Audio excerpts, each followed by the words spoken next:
The Jersey Shore Bulldogs and Selinsgrove Seals, battling hard into the fourth quarter of September 8th. 11 seconds left to play. One player, wearing the number 4, collapses. In a matter of minutes, the Bulldogs' defensive end, Max Engel, was wheeled off the field. A week later, Max was gone. Tonight, these two teams, forever changed by the loss, return to the very same field where the unforgettable happened. With heavy hearts as well as a newfound strength, dignity, and respect for life, they will play a championship football game. And everyone will be here, except Max Engel. But the spirit of number 4 will loom larger than life.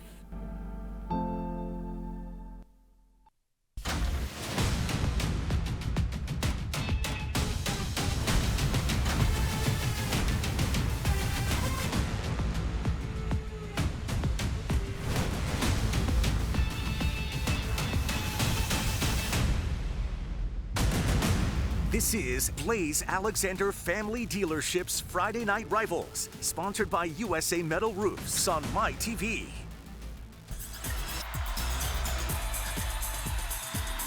Welcome inside Bowling Stadium. We're in Snyder County.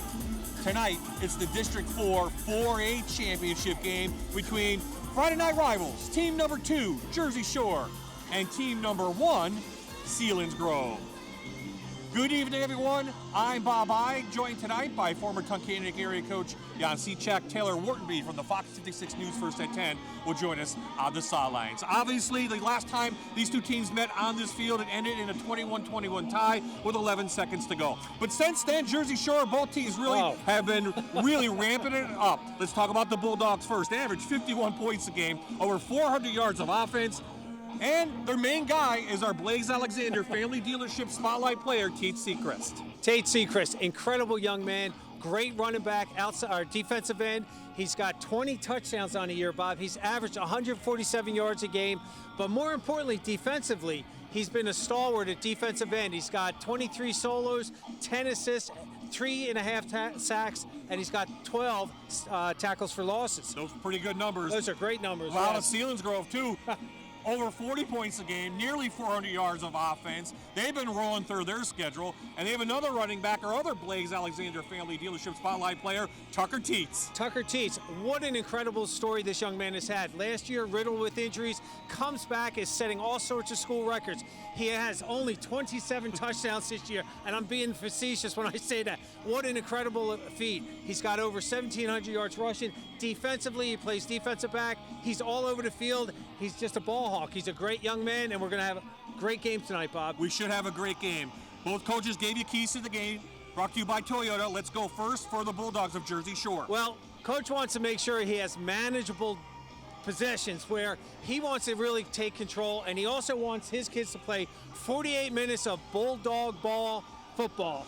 And for the Seals of Selinsgrove? Well, Coach was really interesting when he said what he wants to manage those down and distances, and he really wants to dominate that offensive and defensive line. Absolutely. Well, the weather's beautiful out tonight. Should be a great game. Not much wind, no rain or precipitation in the forecast, so that's a good thing. Well, the last time these two teams met, it was 21-all. Last time these teams met in the finals, the last 3 seasons, Jersey Shore has won all 3. Selinsgrove trying to put a stop to that and win their first title since 2017. The opening kick, the starting lineups are next. You're watching Blaze Alexander Family Dealerships Friday Night Rivals, sponsored by USA Metal Roofs on MyTV WQMY. They've won 5 straight championships, but Selinsgrove trying to knock them off. Both teams on the field for this District 4 4A Championship game. Welcome back to Bowling Field, everyone.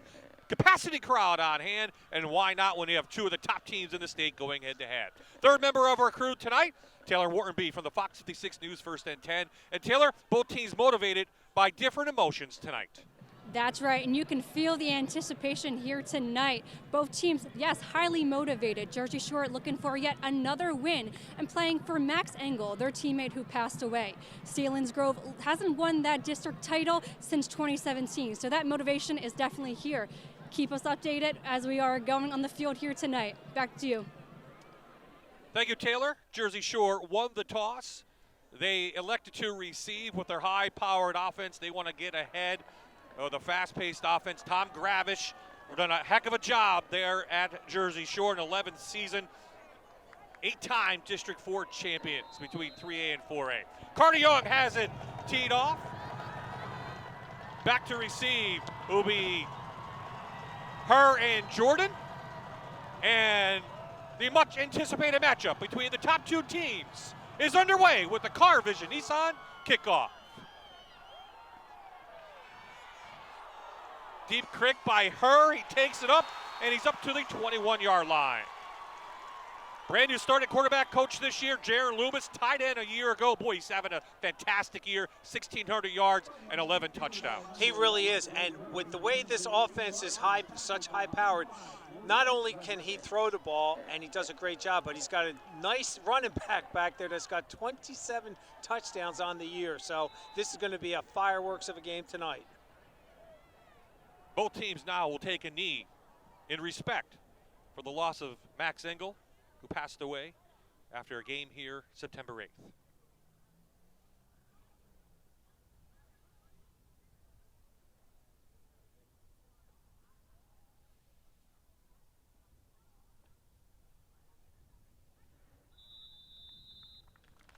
You see the number 4 on our scoreboard tonight. That is in remembrance of number 4 for Jersey Shore. And we'll leave that there all night long. So we're about to get some football underway. Coach, motions high on both ends. Both teams motivated for different reasons, as Taylor talked about. Absolutely, and in the background is about Max Engel, but these guys are looking for district championship and to be able to move forward in the state. And a pass incomplete to number 23, Dathan Tysom on that. Well, as they did in the first meeting, they open up with a pass to the right side, and like in the first meeting, that goes intercepted. This should be a run. It is to Tate Seacrest. Up for a few yards to the 25-yard line. Ethan Miller, the all-state linebacker, tackles him. You look at Tate Seacrest's helmet right there, folks. You see all those? That's for the 20 touchdowns. I apologize, I said 27. That's on Selinsgrove's running back. So, I mean, we've got two great running backs here tonight. Seacrest bounces out that Selinsgrove defense, which gave up a lot of yards in the first time they met. Stops it right here, and it looks like the punt team will come on for the Bulldogs. Well, right there, Luke Smith does a nice job from his linebacker spot, steps right up into that C gap and makes that first hit and gets that and drops him for that short gain to force that punt. Brody Hurd, the punter. A little bit different start than the last time these two teams met. It was 7-7, a minute 35 into the game. This one takes a Jersey Shore bounce. It's taken down. Jersey Selinsgrove will have real good field position to begin their first possession at the 46-yard line. The quarterback for the last 3 seasons has been this guy, Mark Pastore, over 1,200 yards this year and 15 touchdowns. I mean, what a great job he's done with this offense. Coach Hicks really feels so comfortable with this young man back there, and the quarterback calling the plays and getting things done.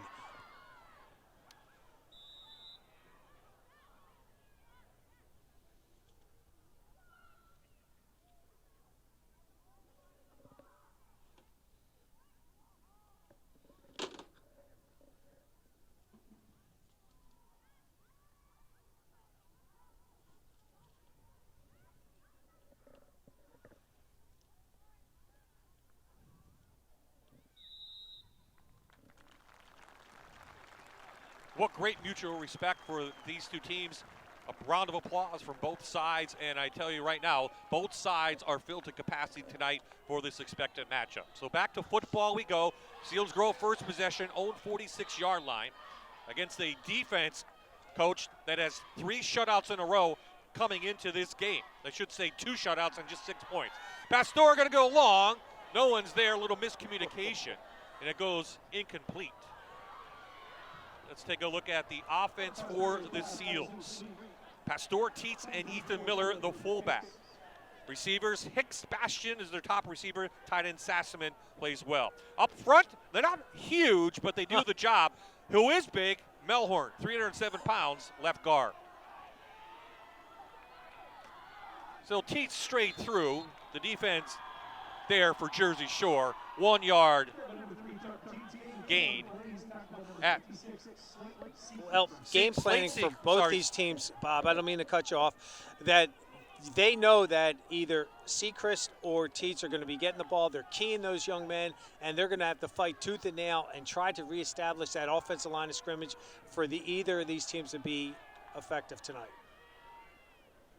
So on third down, Pastore pressured. He was all pressure last time. Loses the ball. Jersey Shore has it. Number 53 on that. Camden recovery. Smith with a fumble recovery. And the Bulldogs are in position. Tate Sechrist from behind. Nice job in there by the defense. That blitz was right from the get start. He came right through the C gap to the B gap. He wasn't picked up. And that pressure, you saw how he just did that strip sack coming from the backside. So the Bulldogs defense comes up big once again with another turnover. And now this offense is in real good position. Loomis looking, throws it out of bounds. Nothing at downtown. Great job by the secondary. Let's take a look at this fumble again. And they got a lot of pressure last time they met. They do it again. And you see number 31 came in unopposed, and he just had a great job with that strip. You saw his right hand come in, club on top of the ball, force that ball out. Sechrist, 4.5 sacks. There's the defense for the Seals again. Sassaman in on the tackle on Sechrist. And Coach, the one thing I noticed last time we watched last game, Jersey Shore got things going in the first half, but Selinsgrove found something on their defense that shut them down in the second half. They did. They actually did a great job. They started feeling a little bit more comfortable with the defense on that. I part of flag down on the far side. I apologize for that delay because I saw that flag and I didn't really quite agree with it, but hey, I'm up here, they're down on the field doing their job. Nate Williams of District 4, our referee tonight. Pass interference, defense, number 10, 15-yard penalty from the previous spot. First down. So it's a 15-yard penalty. I don't know if we can see this. Well, here we go, Coach. We'll see it. Again, the ball's in the air. He's allowed to make a break for the ball, but he actually tackled the receiver, so good. That was a very good call. Trying to hit Elijah Jordan out there. So, looks like they're in the Kelly Mahindra red zone. Loomis to the right side. Quick hitter to Sechrist. He almost loses the ball. I should say that, yeah, that's Sechrist. And that was hit by Ethan Miller came in, and boy, did he come in there and do a nice job. What's been successful for Jersey Shore all year is the yards after the catch, where they slip, they spin, they're trying to juke the defender, and it's been successful, but not tonight. The Selinsgrove defense, most points they gave up all season was to Jersey Shore. Sechrist there, met at the line of scrimmage. Tucker Teets takes him down, no gain on that. Third down coming up. Tremendous job from his outside position. Look at that. He beat the stalk block onto the inside. He shielded him, and he comes in. Great form tackle in there. Teets 7 TFLs with that one. Loomis to the middle, has his receiver. He connects, it's a first down. Nice pitch and catch. Taken in by Ashton Sweely. He fumbles. Selinsgrove has the ball at the 6. If we get the replay, watch this, folks. You'll see this. He's rolling, and he sits down in the dead zone right there, the only white jersey. But now watch what happens here. Watch the drive right there. He just keeps it. The ball comes out. Number 3. Teets again does a nice job. Stops that. Oh, there was a flag also, but. Well, the fumble will negate the flag. So unlike last game where it was 7-7, both teams scored. Well, both teams fumbled now each way. Selinsgrove has the ball near their own end zone at their own 7-yard line. Well, now both teams have settled down. They've got to settle down now. They've got the fumbleitis out of their system. Now let's just get down to playing football. 8-man front. Jersey Shore expecting the run, and they get it, and they are in the backfield. Teets still going. And that strong defense that has paced Jersey Shore the last few weeks is there again. Loss of 4. Nice job in there. Look at that. There's nowhere for him to run, and this is what Coach Gravish was worried about with his defense. He wants to make sure they're playing alignment, assignment, defense, and they are. Tucker Teets last game against this team, just 48 yards. He had a tough time the last time these two teams met. They'll give it to Miller, trying to get a quick hitter. And we have a flag on the near side coming through. So both teams playing with a little bit of nerves, I would suspect, right now. Both teams fumbled, need to settle down.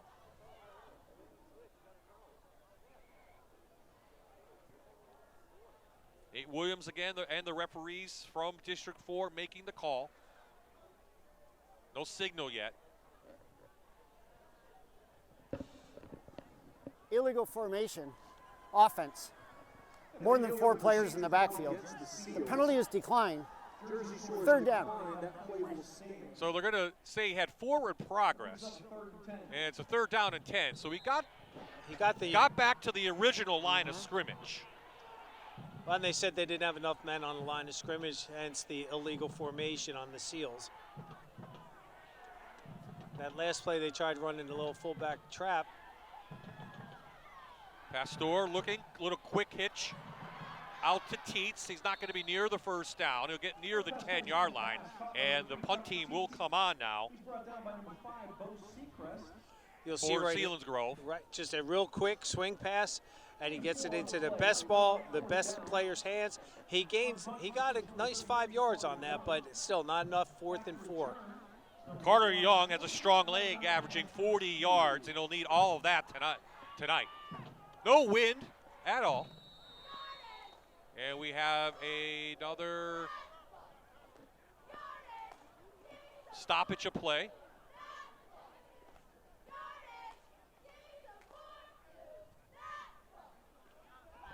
Offside, Jersey Shore. I didn't see the flag, so that should put the offense back on to be a 1st down. Wow. So offsides Jersey Shore is the call from the far side referee, and the offense for Selinsgrove comes back on. They must have lined up in the neutral zone. That's the only thing, and we've been seeing a lot of that trickle down from the NFL to the college level. If a defender has his hand inside that neutral zone, which is the length of the football, then they're considered encroachment.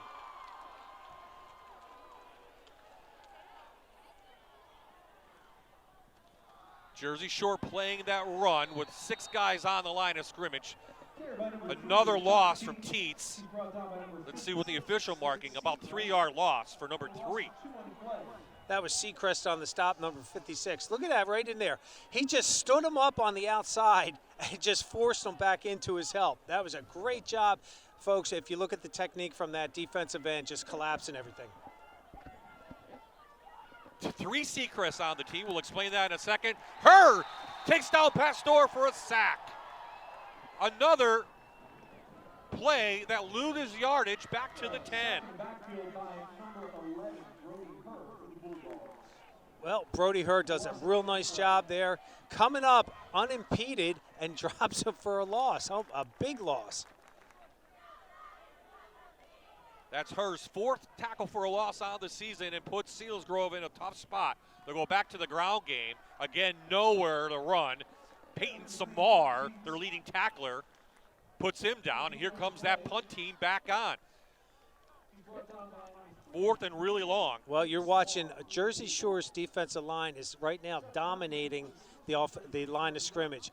They're just getting so much pressure. They're playing their gap responsibility, and they're firing if no one picks them up, and that's creating havoc in the backfield. So Young again in his own end zone to kick. Good snap. Little rush put on, almost blocked. He gets it away. Takes a huge Selinsgrove bounce. Is there a flag back at the kicker, Coach? No. So it goes down at the Jersey Shore 30. Carter Young was knocked down. Derek Hicks once roughing the kicker. He did not get it from this refereeing staff. He got an explanation, but he didn't get the flag. There's the Jersey Shore offense. Jordan Seacrest with Loomis in the backfield. Tyson, Samar, and Thompson, your tight ends, and up front, the guards, all staters on both sides, Coach Dammer and Delaney. Well, I'll tell you what, I was watching their pregame again. I watched their film all week.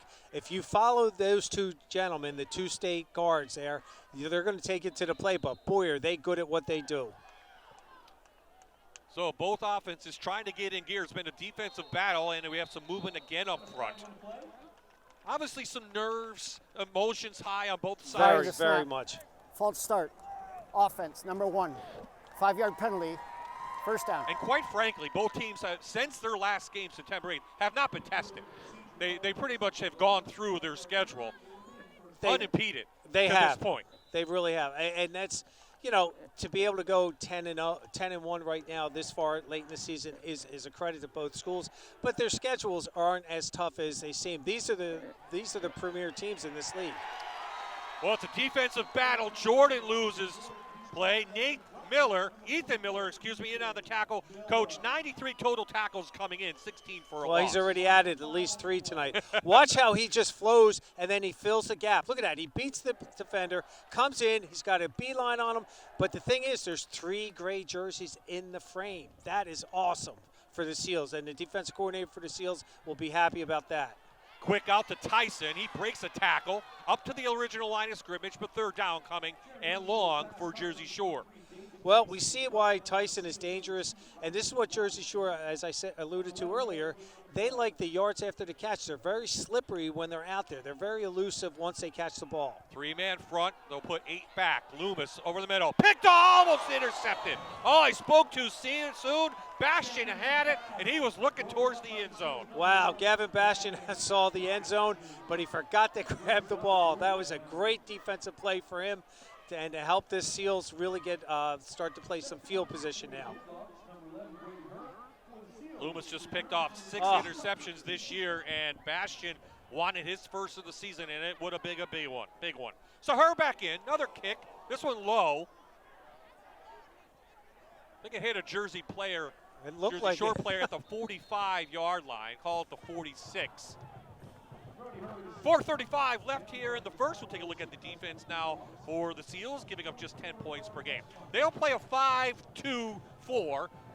They used to play a 3-5-3, but they changed it up. Real good. We know those guys in the backfield, Jersey Shore. Very good. Whitman, Jordan, Sweetley, and Snyder. Samar, 55 total tackles. Bo Sechrist, 86 total tackles, 12 of those for a loss. Coming in. So, the offense back on the field for Selinsgrove. Negative numbers so far for this offense. They keep trying that run game. Keats breaks a tackle, his longest run of the game. He's got a perfect storm renovations first down, and that should get the team motivated. Well, 13 yards. The Seals this time lined up in a power eye, and they're just trying to go right behind the big guy, the 307-pound Melhorn up there. And watch this guy. He does not want to go down. Look at his effort there. He just keeps those legs chugging. Power eye, 14 yards. Keats again. A lot of white jerseys around him. It's going to be tough going for him. He's going to actually lose a yard.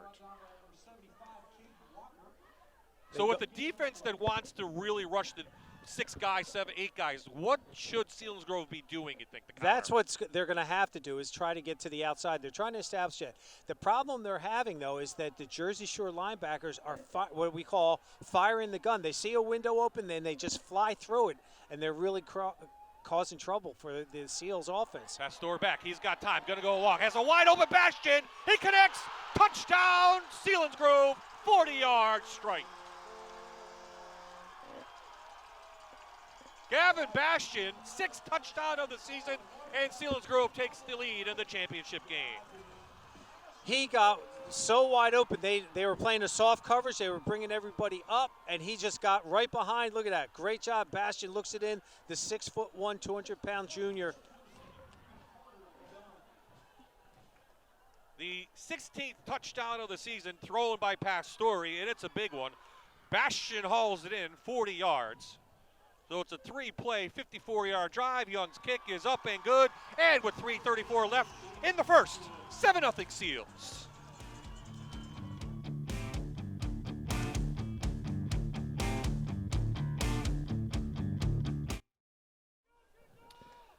They've played 9 of the 10 district finals since 2013.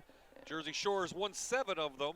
Selinsgrove trying to get their first District 4 title since 2017. They have a 7-0 lead, and we are back at Bowling Field. Bob I, Don Seachak, Taylor Whartonby on the sidelines on a chilly, nippy night here in beautiful Selinsgrove, Pennsylvania.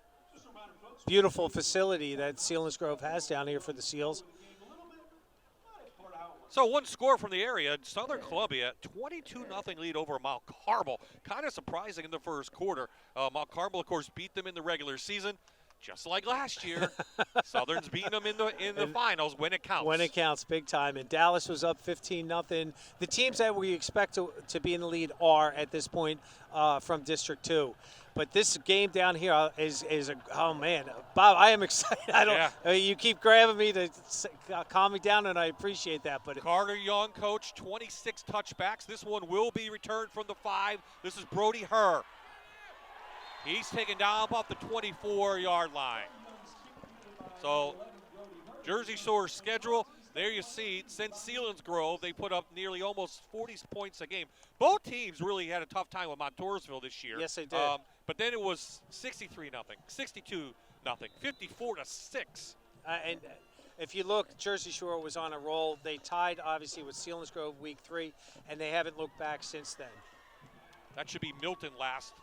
They beat Milton last week. So a little quick out. Elijah Jordan has it pulled in from Loomis. Minimal gain, about 3 yards.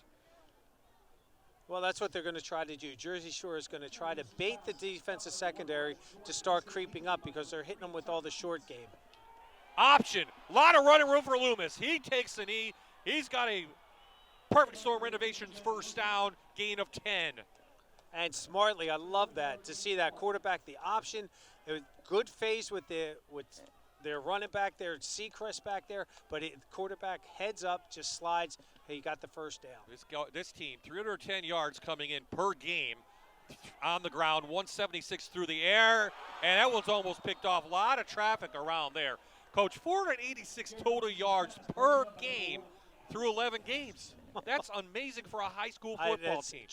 Tremendous job by the coaching staff and the kids. Look at that. He almost, one of these times, Bastion's going to get himself a pick tonight. He's getting there. He's getting there.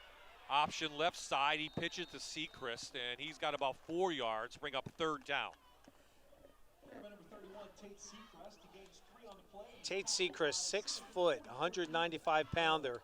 He's had 20 touchdowns this year with this high-powered Jersey Shore offense. How about 322 yards rushing against Shamokin? That's a hard pass for Loomis to throw out there. A lot of hang time going there. But Seacrest, yeah, you mentioned 20 touchdowns. I mean, 322 yards, Shamokin, 221 against Mifflinburg. Yeah, they can run the ball, Jersey Shore. They've had 9. Seacrest has had. So another punt now for Jersey Shore.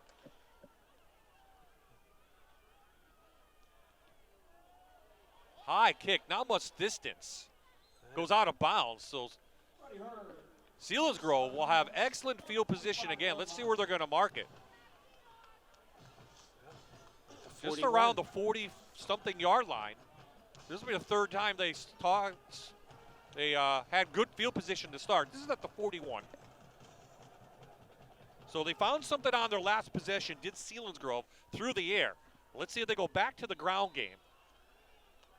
Well, they're going to try to, they're going back to their I formation now. But again, Jersey Shore is stuffing that defensive line. Look how many guys are up front. They know the run's coming. They want to stop it.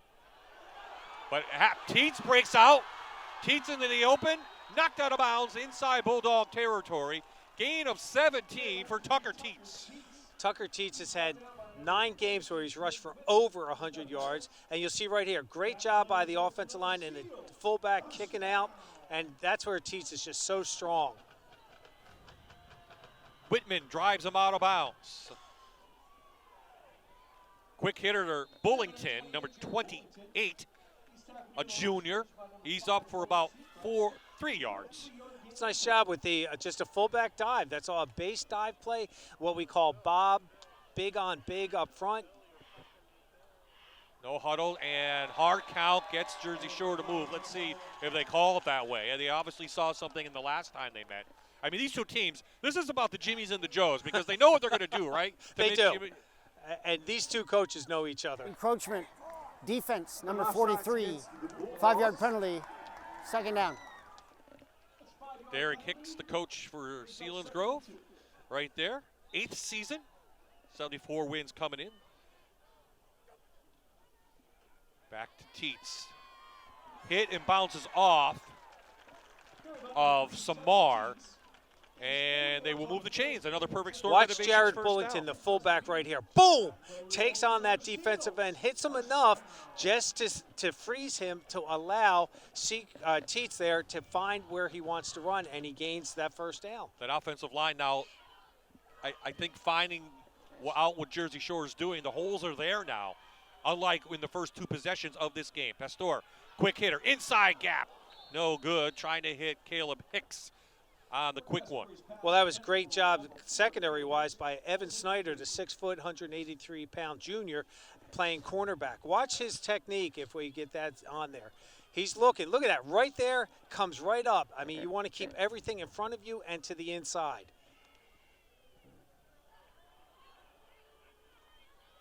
Changing the play from the sidelines. Plenty of time on the play clock.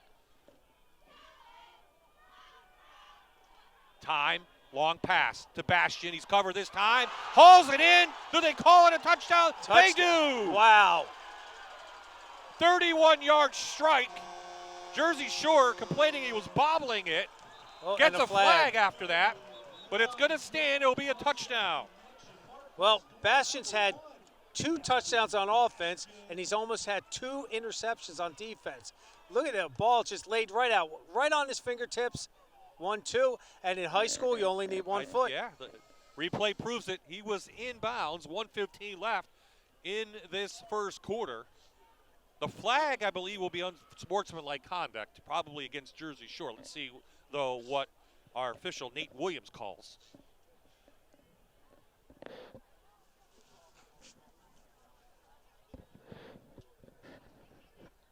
Oh, they're going to call it against Selinsgrove, I believe. After the play, unsportsmanlike conduct, offense number 1. This is number 1's first unsportsmanlike conduct. The 15-yard penalty will be enforced on the kickoff.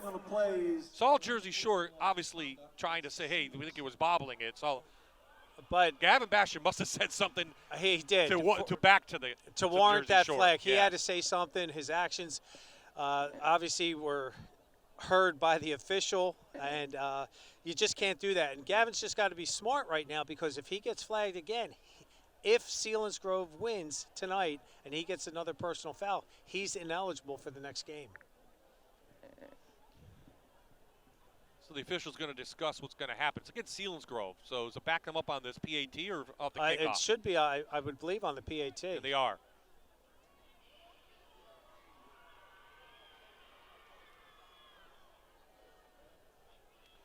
So 2 strikes through the air for Selinsgrove, and they have a 13-0 lead awaiting the PAT, which will now be a long field goal for Carter Young. Placed at the 25, 35-yard field goal, and that's pretty much in Carter's distance. He's got a strong leg.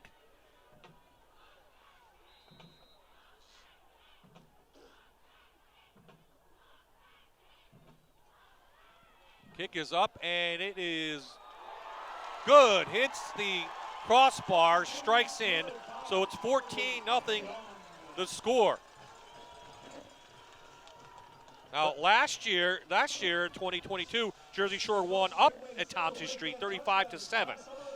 You'll see what's happening now is Selinsgrove is saying, guess what? You want to try to stuff the run, we're not afraid to pass the ball. And number 28 for Jersey Shore did a real nice job with his coverage. It's just that ball was laid out, and that was Peyton Whitman for Jersey Shore at that cornerback position that did a nice job with the coverage, but that ball was just laid out, and it fell right into his fingertips. Jersey Shore has not been down all year. Remember, it was 21-14 at the half. The last time they met, Jersey Shore was leading. Seals tied it late. So needless to say, now Jersey Shore's back against the wall, down 14-0, something they are not used to. Not used to, but you know what? The way Coach Gravish and his coaching staff have these kids playing football, they're just going to say, you know what?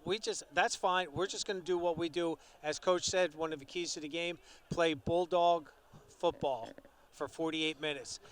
So we're going to see, Jersey Shore now has their backs against the wall, Bob, as you mentioned, but they're just going to come out and they're going to keep fighting tooth and nail until the end of this game. Of course, Selinsgrove, the 2009 state champions. They went 16-0. That was the 3A title, I believe. Back in 2009, they're looking for their first district title since 2017. The winner of this game plays Bethlehem Catholic or Allentown Central Catholic.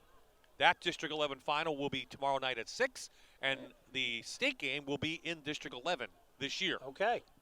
Jersey Shore lost to Allentown Central Catholic in overtime last year at Williamsport High School. So we're in the 2-year cycle. New classifications will be coming out shortly. A lot of speculation on what will happen. We're not going to dive into that because it's too complicated. And we'd be speculating way too much. Absolutely. So Young tees it up for the Car Vision Nissan kickoff. 26 touchbacks on the year. This one, again, right from the 4, Brody Herr. Off to the left side, trying to get a block. That block is illegal. Flag comes in, still on his feet. And we'll see what the flag is, but Selinsgrove pointing the way of Jersey Shore. So Jersey Shore a little out of sync. Don't want to speculate. Good, a lot of emotions on both sides of this game. I think it's more the defense of Selinsgrove than anything else. That has been the stop. Let's see what our official calls. During the return, holding receiving team number 31. 10-yard penalty, half the distance to goal. First down. Well, field position has not been helping the Bulldogs at all. And when you get a penalty like this that backs you up even further into your own red zone, it makes for a long field to go. And the way that the defense is playing for the Seals, I'll tell you what, it's going to be even harder.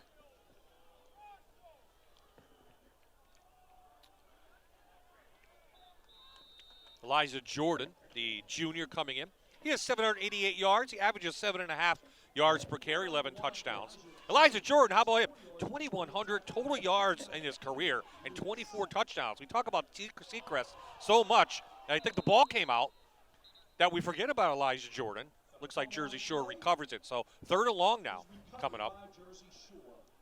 The quarterback you're supposed to ride that center when he's snapping that ball so he feels the pressure, and he just didn't. He just kept his hands in still as the center moved, hence the reason why the ball just dropped out. Jersey Shore making some unfamiliar mistakes for them. Loomis has a ton of time, has room. Can he get the first? Makes a move, he cannot. Nice tackle by Tucker Teets, about 2 yards short. Boy, I'll tell you, Tucker Teets is all over the field. We talked about him in pregame, his offensive prowess, but his defensive stuff that he does is tremendous. Look, tons of time, which means there's good secondary coverage back there. Look at that, great tackle there to stop him and force another Jersey Shore punt. Jersey Shore will be forced to punt. That will be in the second quarter. 2 big strikes from Selinsgrove. They lead this District 4 4A Championship 14-0 over Jersey Shore. Welcome back. Like Bob said earlier, both sides of the field are fully crowded. I do have Parker here. He's on the student section of Selinsgrove. How are you feeling, Parker? Oh, we're feeling great. We're ready to – scoreboard's 14-0 right now. We're ready to cop a dub here. Everybody's playing good. I mean, nothing more we can ask for. It's a little chilly, but other than that, we're all good. What do you feel about the last play, the touchdown that they received? Oh, my gosh, that was beautiful. We drew it up perfectly, ran out, post route, straight to the end zone, on the kid's head. It was beautiful. Couldn't have been a better ball. Awesome. Can we get a big shout for Selinsgrove? We could. Come on.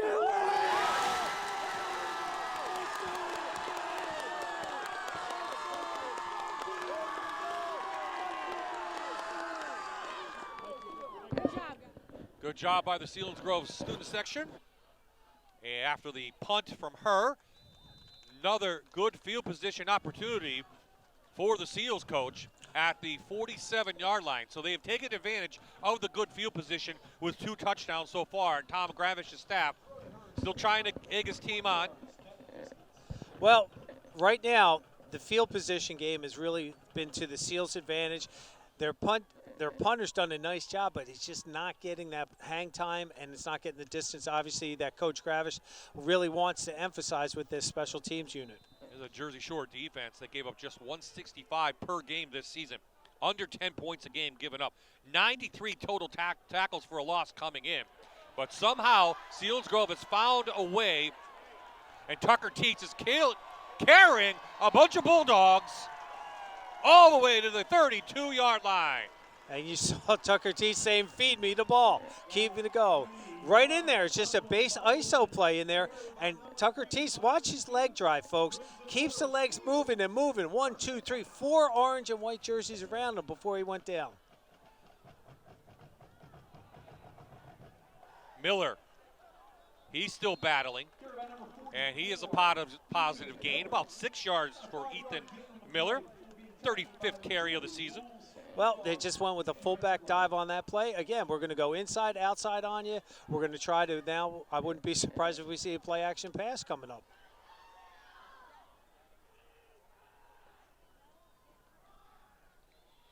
Jersey Shore's defense there again.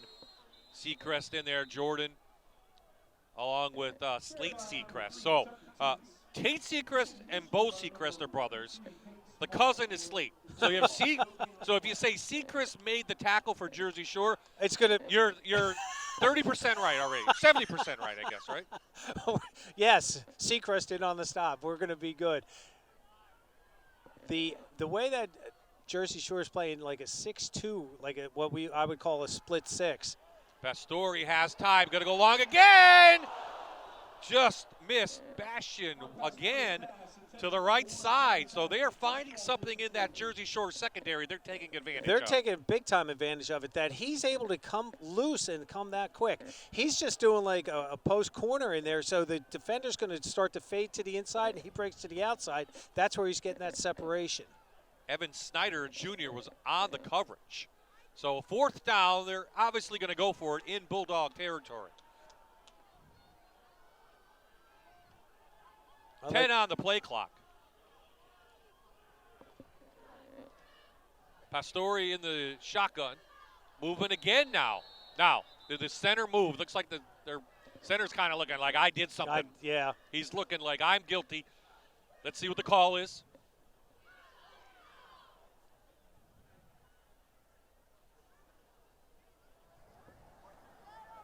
Prior to the snap, full start, offense, number 53, 5-yard penalty, 4th down. Called it on the center. Yep. On the center. Yep. He looked guilty. He did. He knew it. He knew it. He said, my bad, folks. Yep. So it's 4th and about 11, 10 and a half, 11 yards. And will we get a timeout? Another whistle for the officials. Let's see what they're calling. Both teams have their full allotment of 3 timeouts so far in this game. And Selinsgrove coming in, averaging 371 yards a game, 43 points per game. They're coming off a 58-10 win over Shikellamy last week, their second win over the rival from across the river. Well, the Bulldogs have all 11 guys within 5 yards of the line of scrimmage. Pastore has time. The man in his face, he goes long. And just out of the reach of Bastion. Pastore took a hit, and Jersey Shore will take over on downs. The way that they're playing this, that's why I mentioned that they had all 11 guys within 5 yards of the box. That's why Bastion's been getting open. He's not getting any help from any free safety or strong safety because they've got everybody up tight. So far, the Seals team has done a nice job against this high-powered offense. Let's see if the Bulldogs can get things going. Loomis. Out to Jordan. Holds onto the ball as Ethan Miller grabs at it. Gain of 5. What's kind of neat to see from both sides of the ball is how well coached their secondary is and how great they are in tackling, especially with receivers in open space. Inside handoff. Seacrest dives forward, 2 yards short of a first. I think that might be an adjustment that Jersey Shore might make at the halftime. They're going to start telling Seacrest now to bounce it back to the opposite side. Movement.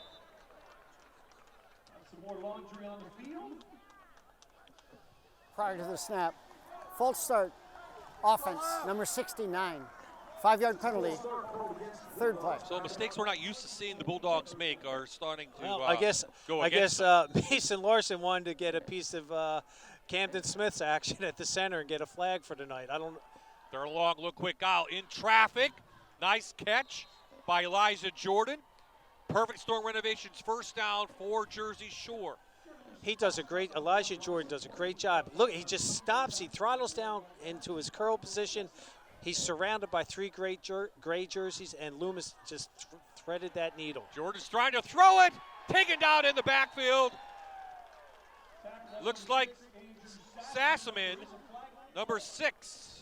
But there is a flag down. So they went with the speed sweep, trying to get across. He was just going for that pass, and nice job by number 6. So it's a loss on the play. They didn't mark it off yet. We're waiting to see what the flag is. Loss of 6.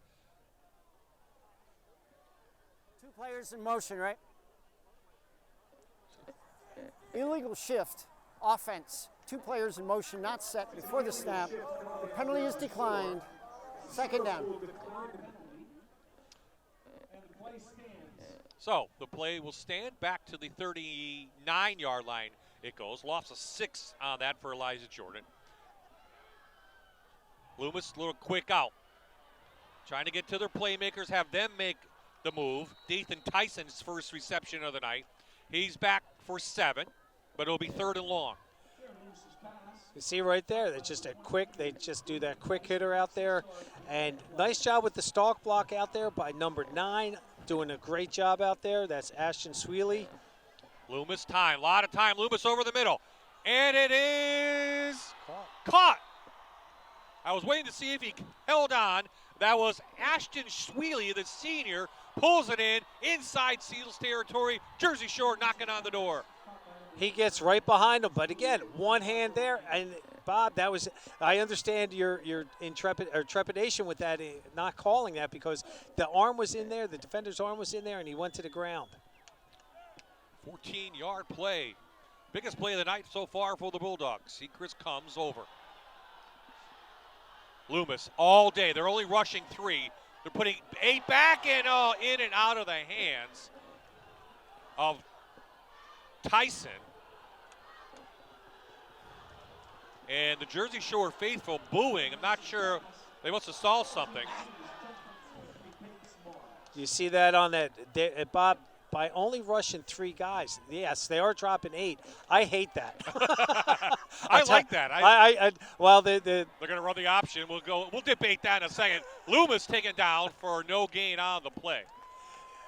My point of contention is, if you've got good pressure coming with 4 guys, keep the 4 guys coming and put that pressure on. I think don't give them that much time. Depends on the quarterback to me. Okay. Well, I mean, again, I saw that last Sunday, and it was giving me agita big time with the Eagles. Lubin, Tyson makes the catch. Still on his feet.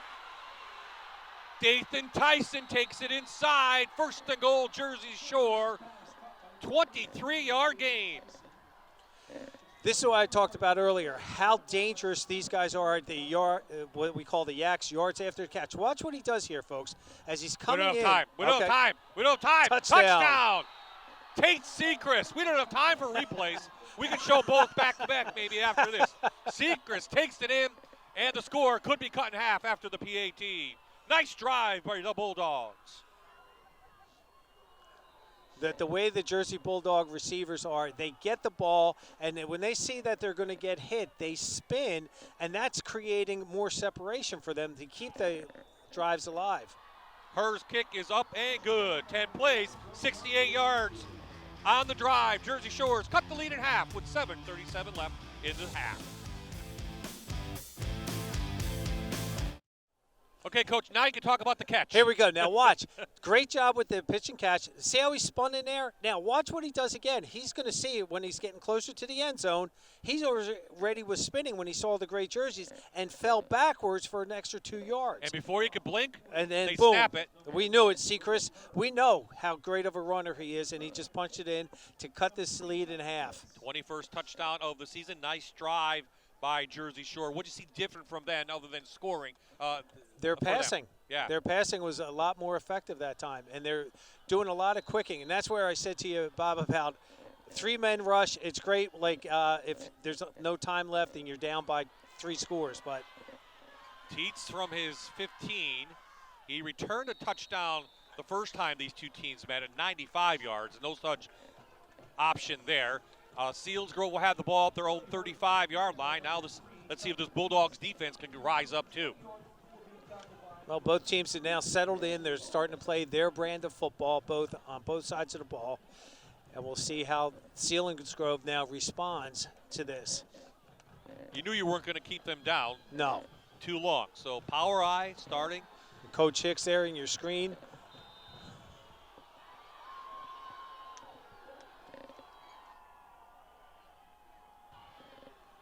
Jersey Shore's team trying to get them going, but Teets breaks through, makes a tackle into the secondary. Tucker Teets doing his thing. Tucker Teets inside Jersey Shore territory. Late hit, late tackle, flag comes out.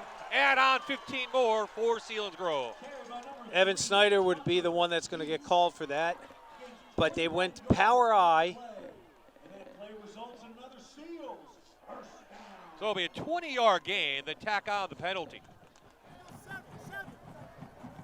After the play, personal foul, late hit out of bounds. Defense number 13. 15-yard penalty added to the end of the run. First down. Well, I would think Tucker Teets is over that 48 yards he had last time against this team. I think so. They just went Power Eye, and they just run the power. And he just keeps running. Look how he just gets outside, and he's just so shifty. Watch his feet. Boom, boom, boom, boom, boom. He's just hitting and just juking and jiving out there. Yeah, Teets getting looked at by some PSAC schools and some Ivy League schools. So definitely a Division II-1 prospect. Teets backs it out. He's still on his feet, using his speed to get outside. He does. Getting up gingerly. Gain of 3. That was a tough 3 yards he just gained for the Seals, but watch how he stretches it to the outside. And he's got the speed. Stiff arms, gets outside, and still makes what should have been a negative into a positive. Teets with all kind of records here as they give it to the fullback going through. It is Ethan Miller, and he's going to be 1 yard short of a first down.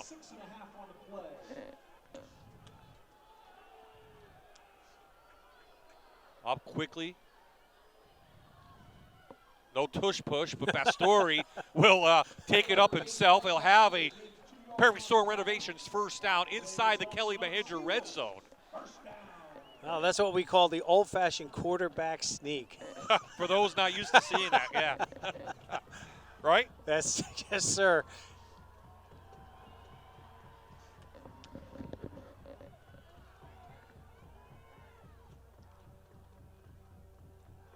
Inside give, room for Miller. Ethan Miller dragged down at the 1 yard line. 22 yards for the junior. I love it. That was a great, you fake the toss and you quick hit back into the fullback. That's why they are just keying so much on Tucker Teets. That's why that play was so effective. There's a little tush push. Pastore in for the touchdown. So Selinsgrove answers the Jersey Shore drive with a touchdown of their own. A 6-play, 65-yard drive for Selinsgrove. And with the extra point, they could take it back to a 14-point lead. Unlike the previous two, this one all on the ground. They went Power Eye every single play on that. I mean, that was, especially against that 6-2. Carter Young's kick is up and no good. No good, 6:15 left, 20-7 your score. And we'll stay right here. Here we go. Right here is that fake the toss. You saw the quarterback reverse pivot, fake the toss, drop it down. Fullback just takes it right out of his hands. Nice job. And now right in there for the quarterback sneak for Pastore's touchdown. They make it 20-7. I got to do some research at half. The last time Jersey Shore gave up 20 points and a half. Let alone 20. We know 20 points in the game. They gave up 21 to Selinsgrove September 8th. And Montoursville, right? Was yes. it that close too? Yeah. But you see Coach Hicks right there. He's just walking down the sidelines. He knows that this is a long game. We still have, 6.5 minutes or 6:15 in this quarter, and we still have another 24 minutes to go, second half, and he knows how good Jersey Shore is. Well, he opened the season against a team we're familiar with, Delaware Valley right here. That one came 28-21, but another 3 minutes, I'm told, and Seals might have actually tied that game up. So they came out and played a tough 5A team, then played Juniata, then faced this Jersey Shore team. So they opened up with a tough schedule on purpose, and maybe it's paying off. It is, and you want to test your team. You want to make sure you play the best teams you possibly can, because he knew, both these coaches circled this game earlier in the year. They knew how important that was for the success of their seasons, and it ended in a tie. Yeah, Jersey Shore beat Montoursville 38-21, but those 21 points coming in the second half. Yes.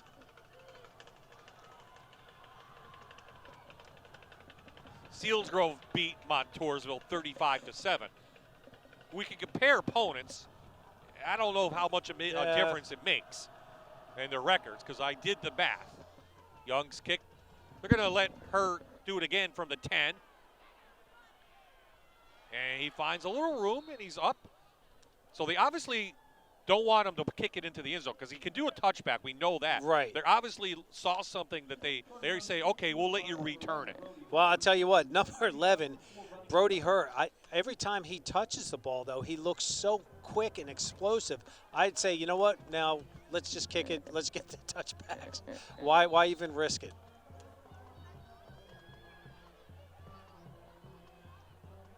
Jersey Shore last year 12-1, won the district title. They lost to Allentown Central Catholic in the first round of the playoffs. 14-1 in 2021. That's the year they went to the finals. Well, the Bulldogs just tried running a fullback dive. Pastore, tons of time, has room, that three-man rush. He's going for out of bounds, and he makes it about the 37. About a 3-yard gain, third and long coming up. Well, Loomis, he's a threat in his run game. I mean, he can run the ball, and he's getting tons of time. That's why I'm not really a proponent of a, three-man front. Well, last time against Selinsgrove in September 8th, Loomis was 11 of 24, 109 yards and an interception. Nice catch. Really good. Nope, hit the ground. Tyson thought he caught it. Would have been a first down. They rule it incomplete. Let's see. We get replay. We'll talk about a back shoulder throw. Bad ball. Yep, right there. Right there. Didn't touch the ground. See, the official's actually in a perfect spot for that. He's looking from the sideline in. So her again in to kick. Except for that long drive, last possession, the Bulldogs, not much going on. High end of her end kick. Takes a big Bulldog bounce. They'll go inside the 20-yard line. And with 5:21 left in the half, 20-7 your score. District 4 4A final. Bob Ide, Jan Sechak, Taylor Whartonby. Probably getting warm right now. I wouldn't be surprised. We're on the roof for this one. We're outside. We're enjoying the elements. No breeze tonight. Beautiful night for football.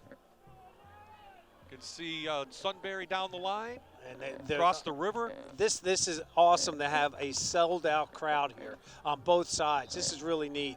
What an atmosphere.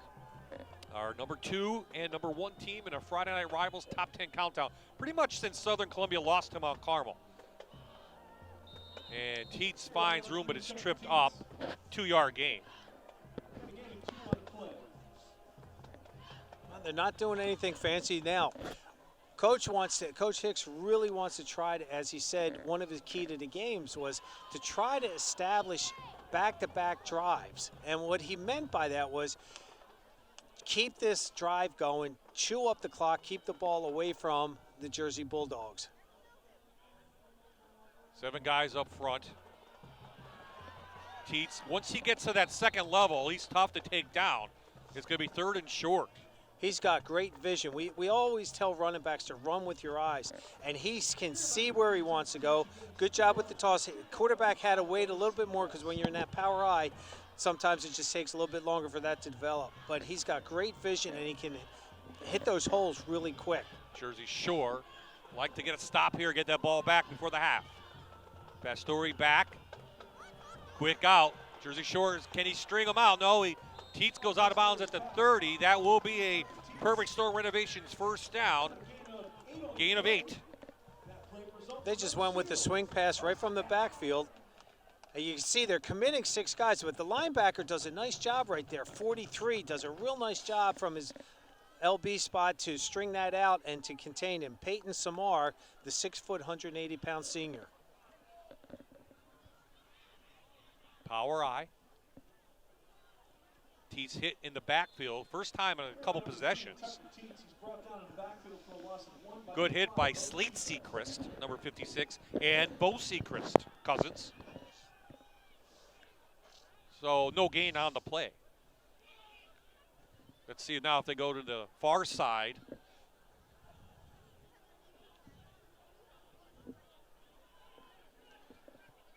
Now what they're doing is they're playing Bastion with inside help now from number 1. Teets, little hole, breaking tackles. Sechrist takes him down. No, excuse me, Evan Snyder, number 13, takes him down. Is another Perfect Storm Renovations first down. Wow, that was really close. And the way he tackled him, you see how he's and he spun him forward. That gave him the first down. 11-yard gain.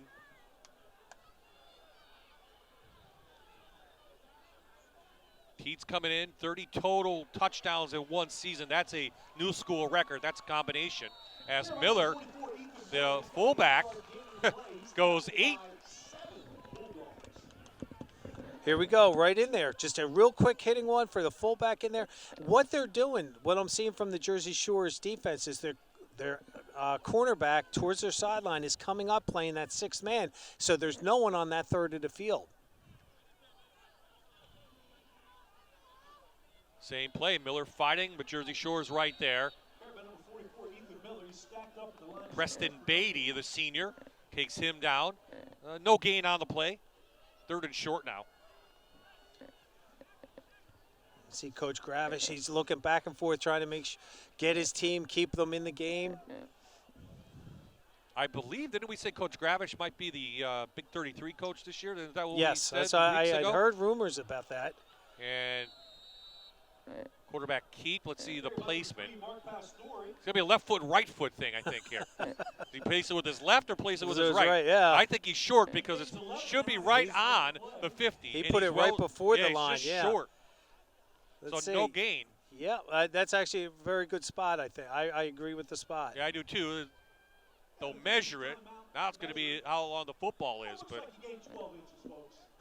1:58 left. Both teams have 3 timeouts. They have not used them yet. 20-7 the score.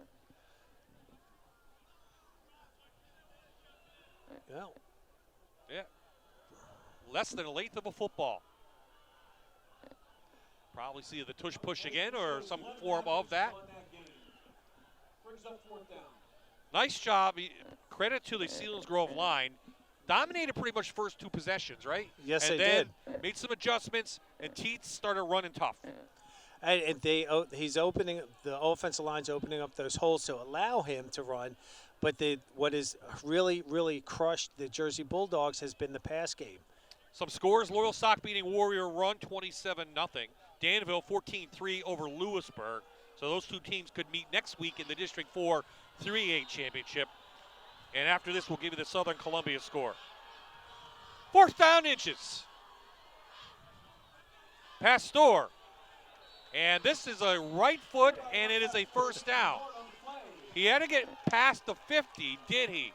He did. He got right to the 50. That should be a first down. Some of the Jersey Shore players are really upset with that spot, but, you know, I mean, he did get it. Barely, but he got it, and that's all that matters. Well, now Southern Columbia coach, I know, 36-0 over Mount Carmel. Wow. Talk about paybacks. Here, 20-7, under 90 seconds to play.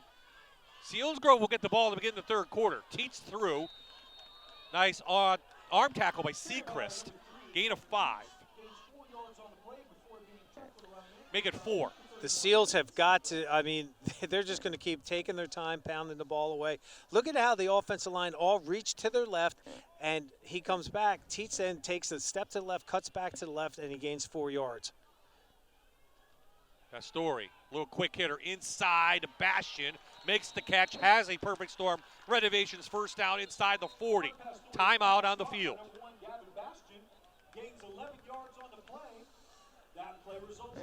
So real quick, it's just a real quick slant. Boom. 3-step drop, and he gets it in there.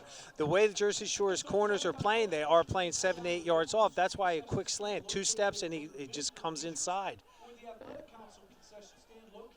20th meeting between these two teams since 2013. Talk about knowing someone. Did you ever get into a game like that? Yes. Where you seemed like to play the same team twice every year? Well, not twice in a year unless you see them in the playoff situations like these two teams. But there's a rivalry I had when I was down in Bucks County with Conwell Egan, which was literally, Bob, it would be from the stadium to the middle school. That's how close of a rivalry it was. And they used our stadium. So we were very familiar with what they were doing. They were familiar with us. So when we ended up playing them, God, this is going back such a long time ago, on Thanksgiving Day. That was our Turkey Day. I love Turkey Game. Yeah. I really do. So, it just, what they're going to do, and it came down to, okay, how many trick plays do you have that they haven't seen? Okay, after the timeout, Selinsgrove trying to put some points up on the board before half. Pastore back. Looking long again to his favorite receiver. One-on-one coverage, and out of the air, Bastion comes down with it. His 3rd touchdown of the night. He just wanted more than Snyder. Wow. Gavin Bastion, watch this. The ball kind of floats up there, too. He just, laid it out there. Great field position, and he just reached over the defender for that touchdown. Wow. PAT is up, and this one is good, and it's a 20-point lead for the Selinsgrove Seals, 48 seconds before the half. Coming up, we're going to see this great replay. Thank you guys down in the truck. You guys are awesome. Look, he just floats the ball up there. It's just floating and floating and floating, and boom, reached up over the defender. What an effort by Gavin Bastion on that. Coach, 12 plays, 81-yard drive before the half. They get the ball in the third quarter. That's a backbreaker for Jersey Shore, no doubt. Well, again, they've never been down 27-7. No. So, this is great. Bastion's having a wonderful night, but he's got to thank Pastore for that beautiful ball. And you see, there you go. Pastore giving him a hug saying, Dag, thank you. Well, I think we have a nominee right now if they win player of the game, one of our players of the game. But Jersey Shore, a lot of time left. Tons of time. And a lot of talent on that side of the ball. They have 3 timeouts remaining, 48 seconds left. What adjustments is Jersey Shore going to make? I mean, did they expect the 3-man rush? Probably not. Probably I didn't see it in watching any of their films because they didn't need to. They just did their jobs. They stifled a lot of their opponents this year. So now to go to a 3-man front, to drop the 8th man back, I understand it, but I haven't seen Jersey Shore as that wide open offense because they've got a great running back there in Seacrest. So that's why I was surprised to see that. Yes. I always forget about Elijah Jordan. Yeah, doesn't a 3-man rush really say run the ball? I mean, to me it does. When you run the ball right at them, then you would because the secondary's bailing, and the linebackers the extra linebacker they put in is going to be back a little bit deeper. But let's see what Tom Gravish has in mind before the half, and then adjustments he makes at halftime. It will be her again from his 7, looking for any kind of gap. He brings it up past the 30, and here comes the offense back on for Jersey Shore, down 20 points. The last game, they lost was the playoffs last year to Allentown Central Catholic. That was in the States. They have a 40-game winning streak in the regular season in the PHAC. That is a great job by the Jersey Shore community, the football coaches, the team, the district. I mean, what a commitment. And these kids, they expect themselves to win. The last 3 seasons, they've lost just 3 games. Loomis over the middle. Had 4 receivers down there. Goes incomplete. But again, they had a lot of graduation. Loomis's first season as the quarterback. He's putting up real good numbers. And that was on Loomis. He knew it. As soon as that ball was released, he knew that it just wasn't right. Oh, test this Jersey Shore team, no doubt. A little quick one to Tyson. He's up. Let's see, does Tom Gravish call a timeout? He does not. Oh, yes, he does. Was a little late from what I saw. So they will call timeout with 27 seconds left. I mean, they've thrown the ball pretty good, Loomis, but it's been in space. I mean, it's been between 2 guys here and there. And you can't live like that all night long. No, and the receivers have done a nice job throttling down into the dead zone. That's where the defenders aren't. You make yourself big in there so that the quarterback can see you. And Loomis has done a nice job so far. I mean, really, other than that last throw, he's done a nice job all evening. But the way that the Seals are playing their secondary coverage, and Bob, you said that they're only rushing 3. That's given him the time, but there's nowhere really to throw the ball. Loomis this year, 387 yards against Shamokin, 26 of 33, 2 touchdowns. That was his big play. He's a baseball player as well. A lot of these players both play a lot of different sports. Over the middle to Seacrest. He hauls it in. Tate Seacrest. Bastion tried to knock it down. He was a little bit too late. A big gain. I mean, a quick strike offense. They were playing like a cover 2. They went trips left. They're playing like a cover 2, so you want to go with those 4 verticals. But they didn't call timeout. They came up quick, but no timeout. Out to Jordan. Now you have to call timeout, right? Yep, the clock's running. I don't know why they didn't call timeout after the Seacrest play. Coach Gravish is out by the numbers. He was calling that timeout to make sure. So 8 yards on that. The ball now at the 26-yard line. Just 8 seconds left. You lost almost 10 seconds of them running up. So you have.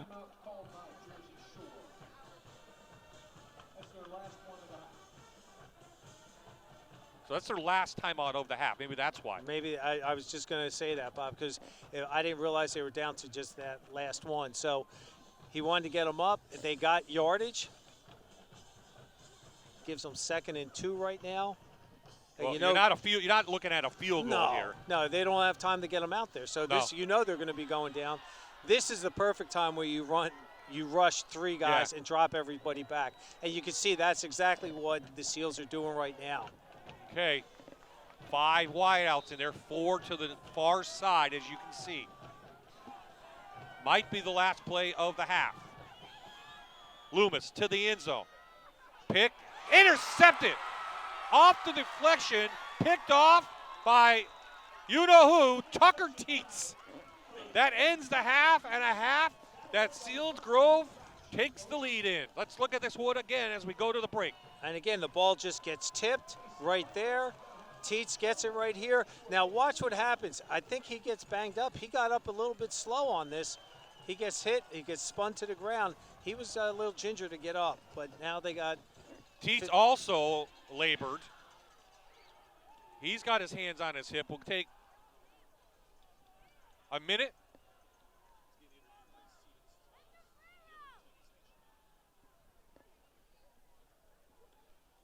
So 27-7 the score at halftime.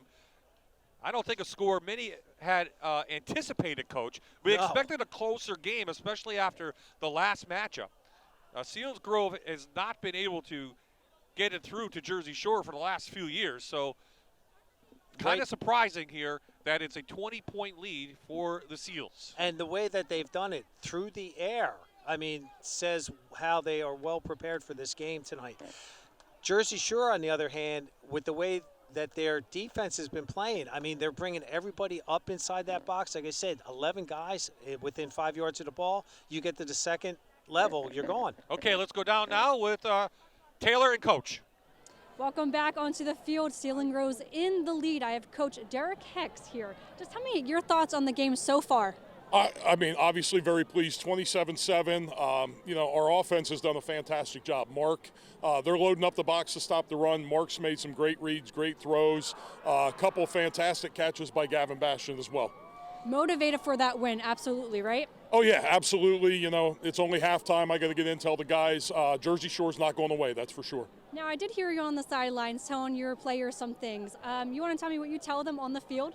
You know, really, it's coaching points throughout the game. You know, we're seeing things they're doing, trying to make adjustments, and, you know, like I said, just making moves on the fly. Amazing. All right, back up to you guys. All right. Thanks, Taylor. Coming up in the Toyota Halftime Report, Fox 56 News first at 10, and then Jan and I will get warm. We'll have some highlights and stats for you. That's on the other side. Number 1 leads number 2 at the half.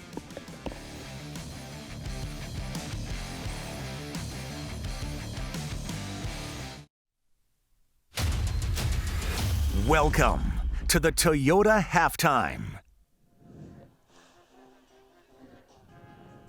Welcome back to Harrow Bowling Stadium here in Snyder County. Selinsgrove leading Jersey Shore 27-7 in the District 4 4A Championship. Welcome on top of the roof here at Bowling Field. Bob Ide, Jan Cechak. A game I think we didn't really expect. 20-point lead for the Seals. Early on, it didn't look like anyone wanted to score, and then finally the Seals found something on offense that really worked. They really did, and it happened to go through the air. Talk about air Seals right now. Gavin Bastian, 3 touchdowns this evening so far, and he's done a great job defensively. He's had almost 2 picks right there. But the Jersey Shore Bulldogs are not out of it by any stretch of the imagination because of how quickly they can explode and score. Yeah, I think it really started when Tucker Teets carried 3 or 4 Jersey Bulldogs on one of his better carries of the night at that point. That kind of got the team going, and then they found it through the air. As you mentioned, Pastore finding Gavin Bastian 3 times in that first half. Jersey Shore came back with a long drive of their own, and you're thinking, okay, we got ourselves a game, 7 points, but the Seals go 81 yards, and that's where, you know, and they attack another one on before the break. And all they did, they just ran the ball that time. I mean, they were just at power eye, and they just went right at it, and great play calling by both coaches, really, to be honest with you. But the Seals right now have the edge, have the advantage, and they get the ball to start that second half. So instead of talking about the highlights, why don't we show them? Ernie McGowan is going to roll him in the truck along with Bill.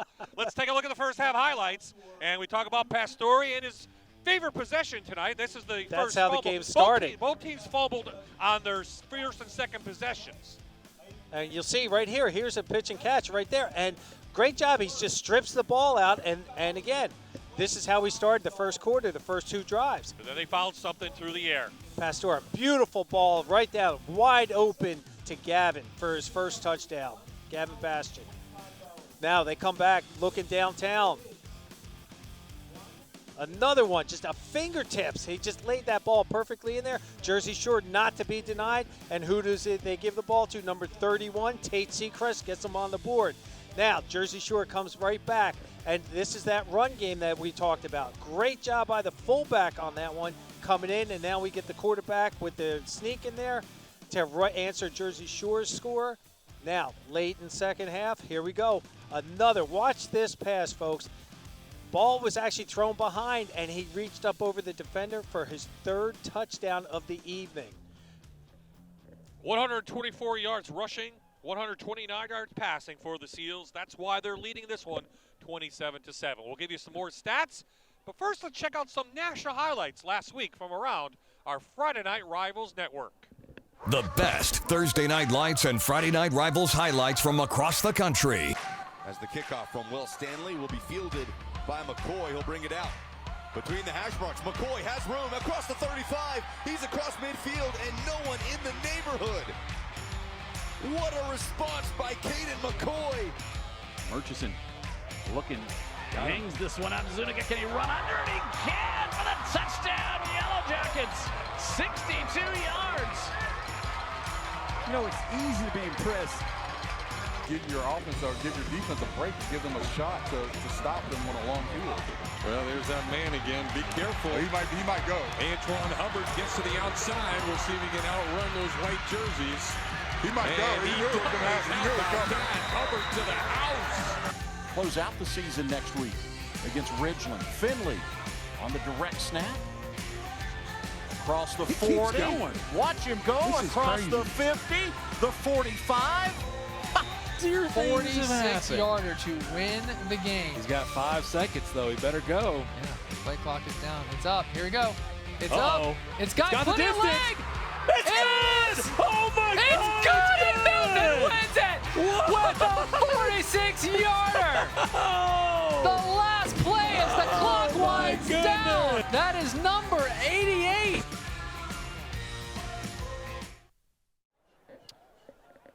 Beautiful night for high school football in Snyder County. It's the two Pennsylvania Heartland Conference Division III opponents going head-to-head in the District 4 for a final. Some stats before we get the kickoff, Coach. We know about Jersey Shore's potent defense coming in, right? Yes, and sir. how they shut people out. And just Milton last week, 55 yards on 51 plays, right? Well, how about Selinsgrove's defense tonight? Just 27 yards rushing for Jersey Shore. 161 total yards has the Seals given up to Jersey Shore, a team that averages 400 yards per game coming in. Well, Bobby, we were discussing earlier about how the familiarity between these two teams, the rivalry these two teams have, but when you know a team, what they're going to do, and you can prepare, this comes down to, you said this earlier, the Jimmy and the Josie. Right now, Selinsgrove is really, really doing a great job dominating on both sides of the ball. They've held the top 3 running backs of Jersey Shore to just 44 yards. Sechrist just 17 yards. Loomis just 17 yards. Jordan just 7 yards. So their defense for Selinsgrove doing the job. And now Jersey Shore's defense has to come up big. They don't want to give up any more points to the Seals in the second half. We're underway.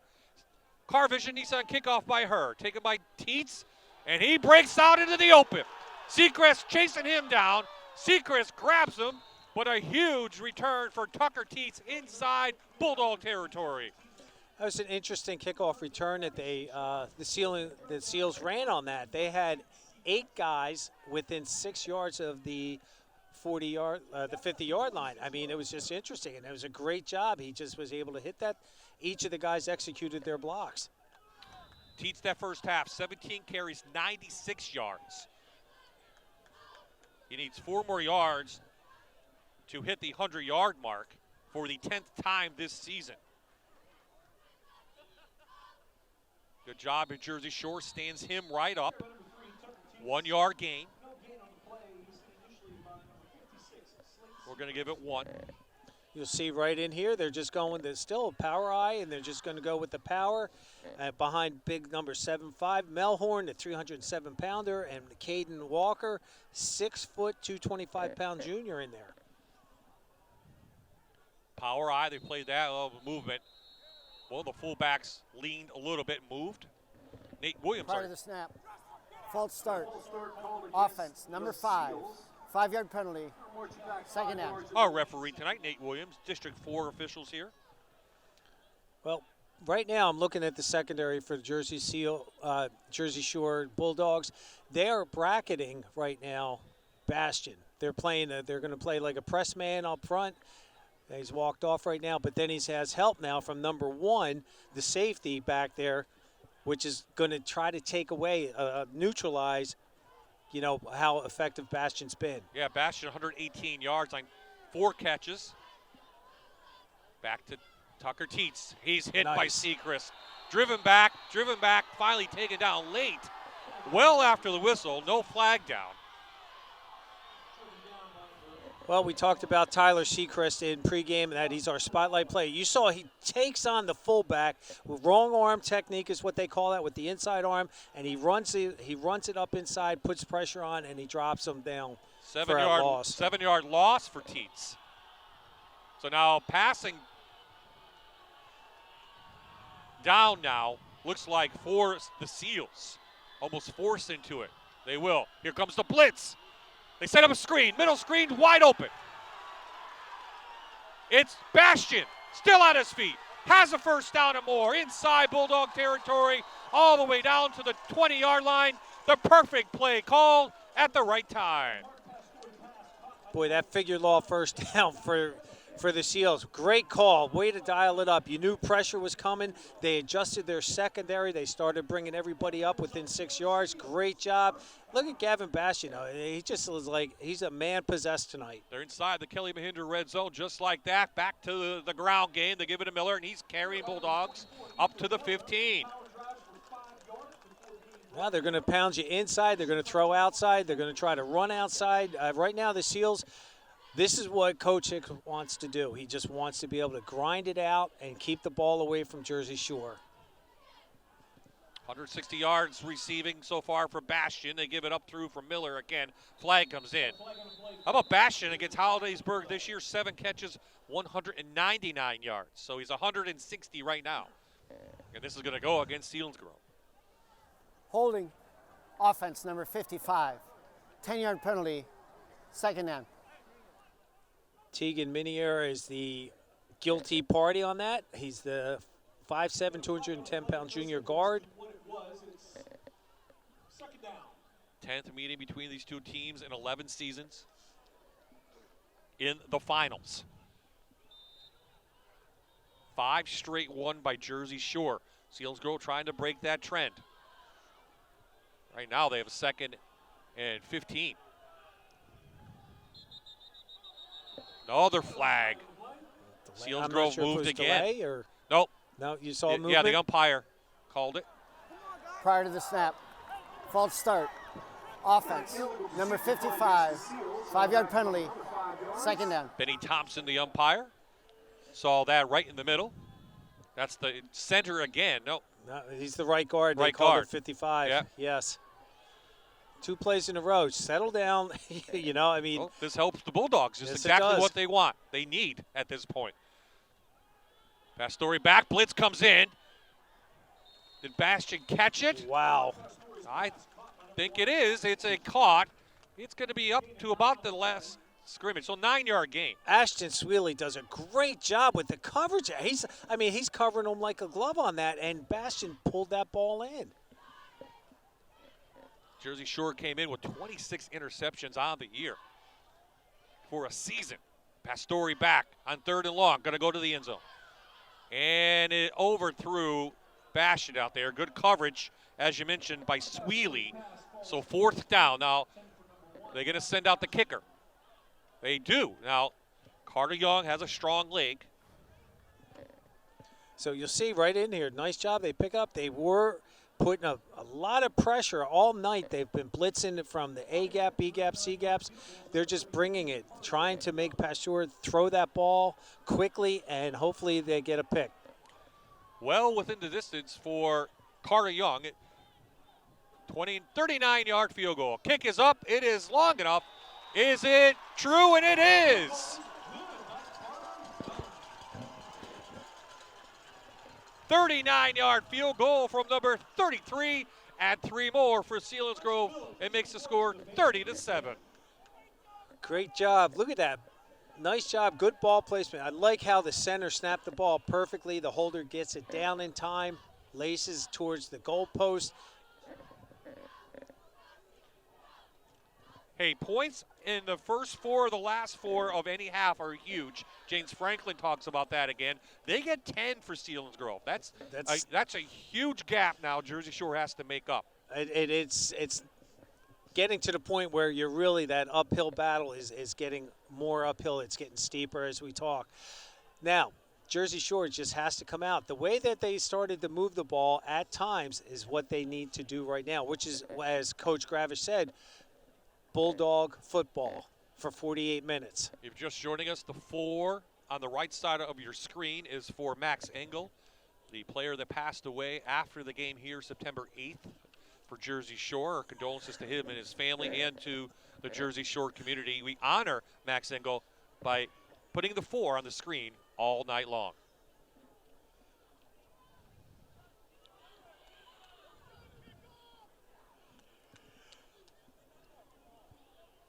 Both teams took a knee on their first possession of the game to honor number 4. And since then, Selinsgrove motivated by wanting to win on their home turf. They haven't played here since 2017. That's the last time they beat Jersey Shore. So that's exactly what they wanted. The formula for success tonight for the Seals. So the Car Vision Nissan kickoff again by Young. 26 touchdowns on the year, but they've been kicking it pretty much to her all night long. And her gets it this time on the run. He loses the ball. Oh, and a big hit on that side. And we'll get the number after this. Tomorrow is another all-day college football Saturday on Fox. Game 1 kickoff is at noon with unbeaten Michigan traveling to Happy Valley to take on the Penn State Nittany Lions. Then Utah battles number 5 Washington. At 7, the Mountaineers of West Virginia take on Oklahoma Sooners. Finally, at 10:30, USC will take to the field against number 6 Oregon. Get your fill of college football all day tomorrow, only on Fox 56. So Jersey Shore gets the ball at their own 18 after they hit by Gavison. And they're going to go quickly. Loss of 1 from Jordan. There's that 3-man rush again for Loomis. Goes back to the far side. Doesn't get back to the line of scrimmage. That's going to be intentional grounding. No flag for holding or late hit? Late hit. You're nodding, and I'm like, yeah. Use your big boy words. You're nodding. I'm nodding. I'm here guessing. I'm like, it's a guessing game, right? It's a guessing game. No, it was going to be a late hit. He didn't. Well, he threw it out of bounds, but he didn't get back to the line of scrimmage. There was that whole thing. So let's see now what Nate Williams and his staff decide the call will be. Roughing the passer. Personal foul, roughing the passer, defense, number 26. 15-yard penalty from the previous spot, automatic first down. Okay, so roughing the passer is the call. Derek Hicks wants what I called, which was intentional grounding. You are absolutely correct, Bob, and it should be. They should offset. The way that happened with the roughing the passer, he came blitzing. He was spying the quarterback, and he came up flying. As soon as the ball was released, he threw his body into him. Well, that helps Jersey Shore. They need to get back in this one. They'll hand it off on the inside. Seacrest up for about 8. You'll see Tate Seacrest in here. He takes a step to his left and then cuts back to his right, following number 62 there, Owen Van Druff, the 6'1", 255-pound junior with the lead block. Seacrest doing his best Tucker Teets impersonation, and he's shedding tackles. He's inside Seals territory, down to the 39-yard line. 21-yard gain for Tate Seacrest, longest of the night. And he was brought down by number 4, Caleb Hicks, 6'1", 185-pound senior. Snap. Loomis back out. Long pass over to Tyson. Tyson up quickly. Gain of 5. Can't blink. They're going to get up to the line, and they are going to go. Well, this is what Jersey Shore is really, really good at doing. They do with the quick count, no huddle. They get that play in and out, and they're going to be throwing the ball all over the place. Well, they got the running game going, and that's a big help. Here's Seacrest again. Up to the 30. He's going to be close to a figure law first down. Well, Bob, Coach must have heard you talking about if they're going to throw a 3-man front at us, let's run the ball. And they're being very successful with it right now. He's going to be a yard short, in case you're wondering. Quick out near side. Samar, number 43. And that will be a figure law first down. They'll move the chains. Ball placed now at the 27. So just going with the quick hitters there. Quick out, boom. You see number 1 doing a great job with the stalk block, Elijah Jordan, who we know is a threat. But, again, he does a great job with his blocking scheme, too. This is what the Bulldogs have done lately. Put up big numbers. But the 3-man rush. Another flag. Yep, another yellow hanky on the field.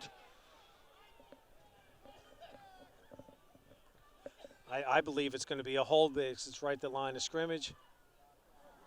Holding offense, number 69. 10-yard penalty from the previous spot. First down. Jersey Shore just beating themselves on inopportune times tonight. There's never a good time, no. But yes. 69, the center, Mason Larson on that one was the guilty party. Okay, so this will back Jersey Shore up. It was first down, so we'll replay first down. And it should take them to about the 37 or 38-yard line. So Jersey Shore ready to go, down 23.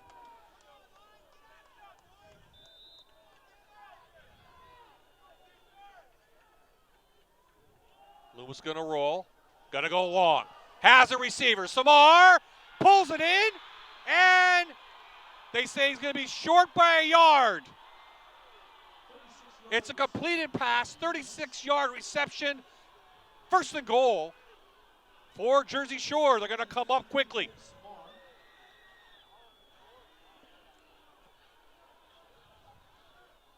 They hand it off to Sechrist, and he is in for a Jersey Shore touchdown. Well, this is what we said, Jersey Shore, there's two halves to every game, and we're seeing a different type of offense right now from Jersey Shore, coming out, no huddle, quick passes, good run game. But a nice catch by Peyton Samar. We'll take a look at it after the break. Her in for the PAT. Low snap. They get the kick up, and I think it's going to be no good to the left. So Jersey Shore marches the field. They get on the board. 5:46 left in the third. Selinsgrove still out in front.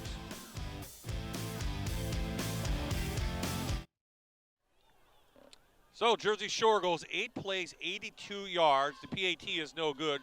30-13 is the score. We're going to take a look at the catch before the touchdown. Here we are. Thank you. There we go. Now, what was nice was the quarterback rolls to his right, throws to his left, and the backside just does that skinny post pattern, gets great position on the inside, and then they go quick hitter to Sechrist for that touchdown. So quick offense for Jersey Shore is successful there, but still down in this game. Car Vision Nissan kickoff. A little short. On the bounce, Tucker Teets, about the 18. He's going to be chased out of bounds. He doesn't want to take a hit.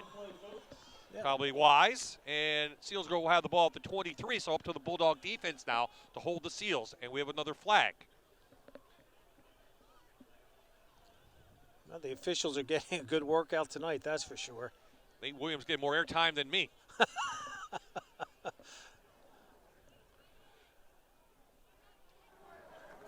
During the return, personal foul, blindside block, receiving team number 9.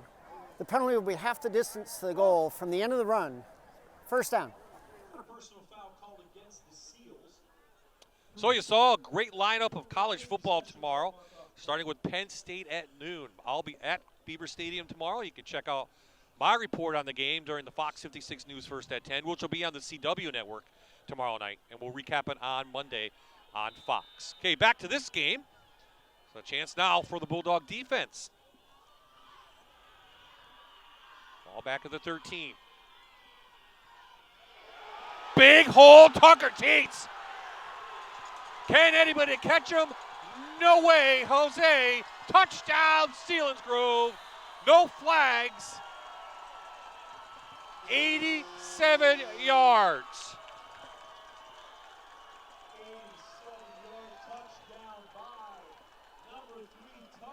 You're lost for words, Coach. The speed at that young man possesses and how fast he got through the hole. Look at how they was stopped. The defense had their defensive assignments and alignments correct, and he just burst through that line, no pun intended, and just 87 yards for a touchdown. Wow. 10th 100-plus yard game this season. It comes at a great time for Selinsgrove. Young's kick is up and good. And just like that, they did in the first half, Selinsgrove answers the Jersey Shore touchdown with a touchdown of their own, and it's an impressive one, 87 yards. That's like a haymaker right here. Look at this. Look at that hole that just opened up. Boom. That's what ends up happening, folks, when you bring 8 guys up into the box. You get to that second level, there's no one there, especially when you get past the linebackers. Well, he's over 100 yards, and they just made an announcement on the PA system here that he is now the all-time leading rusher in Selinsgrove history for Tucker Teets. It's kind of demoralizing then, too, for the Jersey Shore Bulldogs when you put together a great drive. You go down, take off maybe 2 minutes off of the clock is what they did, and then Selinsgrove comes right back in just 87 yards and whatever that time was, maybe 13 seconds.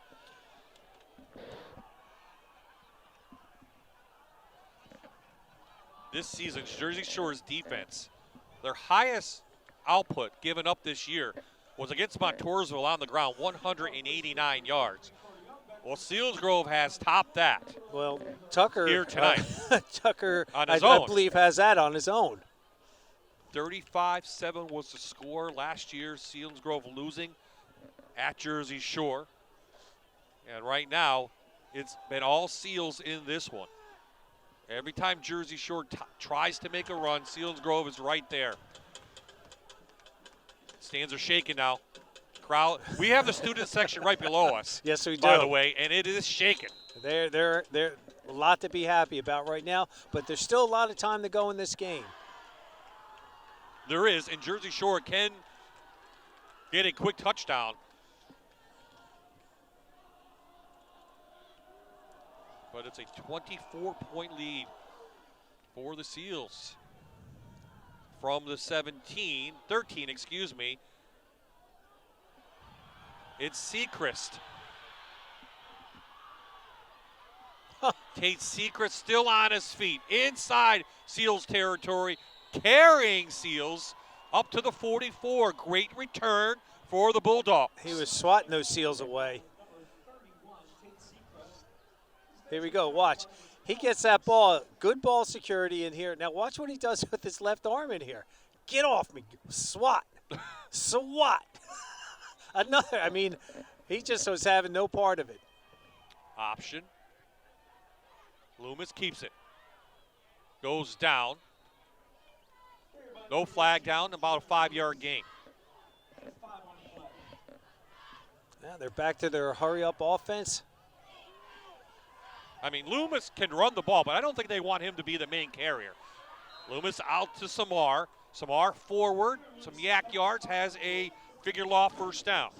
No, there's no reason for him when you have Tate Sechrist back there that you know can run the ball. He's a strong, powerful running back. Under 5 to play in the third. Still a lot of time. 3-man rush. There's the run for Jordan. Elijah Jordan. Now that will be the figure law first down. I misspoke. They move the chains.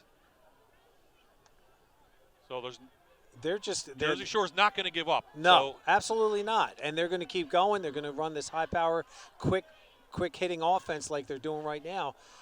The only thing slowing it down is getting the signals in. Loomis looking. Has a receiver, can't get him. To the end zone. Touchdown, Bulldogs.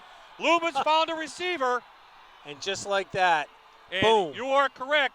Peyton Whitman, his second touchdown of the year. That's a 32-yard touchdown. And that is the downfall of the 3-man rush, right? That's what you're going to tell me. No, I just like the way he was directing traffic back here. Loomis's point, go, go, go, go. He eludes 2 defenders, steps up, and delivers a touchdown strike right there to Whitman. Great job. Peyton Whitman made himself available and gets himself a touchdown. They're going to go for 2, Coach. Option. Sechrist, and too many gray jerseys there. It's going to go unsuccessful 2-point conversion. 37-19 to score, 4:02 left.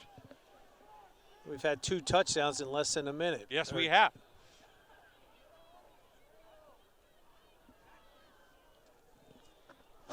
See the defensive coordinator for the Seals right there saying, come on, let's go, let's go.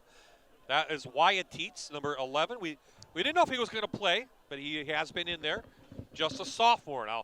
Very senior-oriented teams on both sides. Yes. As expected. Both have great runs the last few years, but it's been Jersey Shore way for 5 of those. Well, and the Seals really, I mean, this is what Coach Hicks said at halftime.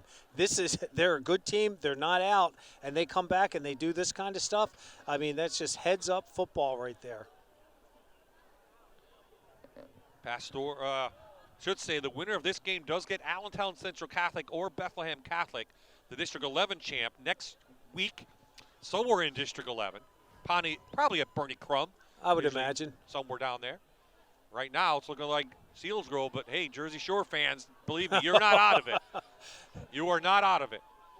Brody Herr. Tucker Teets by himself back there. Now, what do you see on this kickoff? I see like 8 guys within 10 yards. This is what they did to start the second half. They had those 8 guys within 5 yards, and this is just their base kickoff return formation. Okay, you see where the ball is. It's an onside kick. It is like a squibber. Still live and picked up by Teets about the 29. Has blocking on this side. Teets up, ridden out of bounds by Elijah Jordan at the 47-yard line. NFL on Fox this Sunday starts with the NFL kickoff show at 11. Then it's an AFC rivalry as the Cleveland Browns take on the Baltimore Ravens. At 4:30, Tommy DeVito will lead the New York Giants for the first time against Dak Prescott and the Dallas Cowboys. Fox NFL Sunday, only on Fox 56. Bulldogs need to hold Selinsgrove. The Seals need a time-consuming drive. That's what Coach Hicks, that's what he said he wanted to do at the beginning of this game. A lot of white jerseys up front. Sechrist takes down Tucker Teets, 2 of the best players in District 4. All staters. And for good reason. You can see how well these young men run the ball, how their stop and go abilities, their tackling abilities. There's Coach Hicks right now. His 8th season as the head coach. Was an assistant. Teets fighting. Driven back. About 4 yards short. He is in Bulldog territory. And right now there shouldn't be a sense of urgency, but the Seals right now are just manhandling that offensive line of scrimmage. You saw big Colin Melhorn, 6'3", 307-pounder in there. He's just pushing people and just like, I'm going to say eating them, but, he's just a big guy.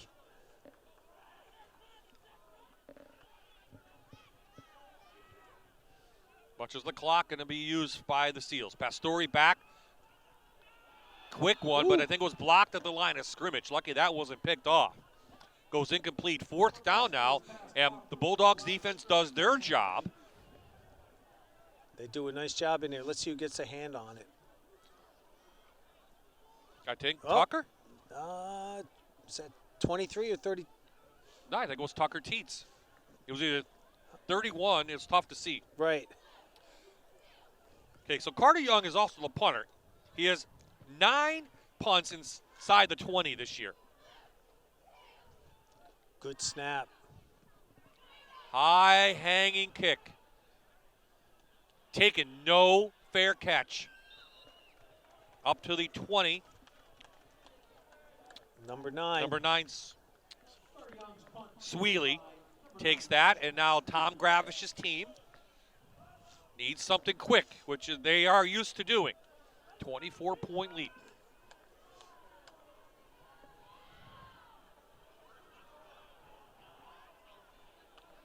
I take that back. My math is off.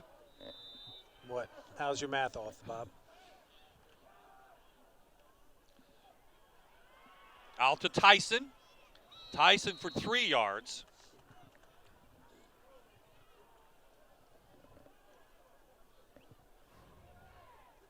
They just go with the quick hit. This is what they're going to do. They're just going to nickel and dime them. They're going to keep throwing the quick outs. They'll come back in, obviously give the ball to Sechrist to keep them honest.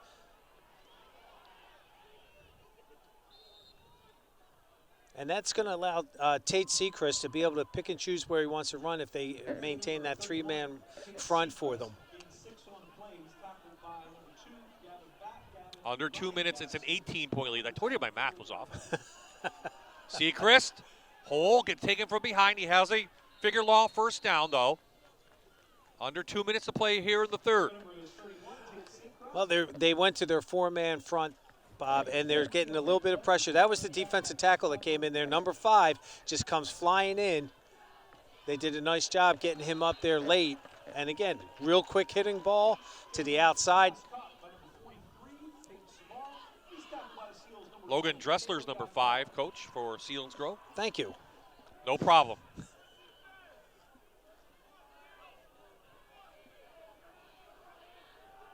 Second and long. 3-man front. Loomis pointing, saying go deep. It goes deep. Oh, he's got Sweely. Oh, in and out of his hands.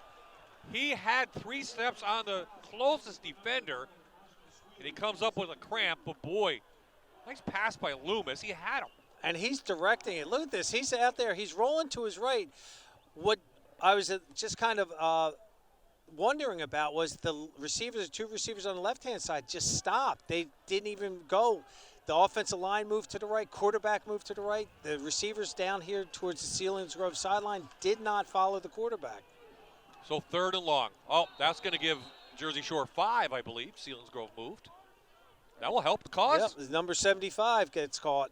Snap infraction. No, they're going to call it on Jersey Offense, Shore. We're wrong number again. 69. We got to stop guessing. 5-yard penalty. 3rd People down. are home. Are like, why are you guys guessing?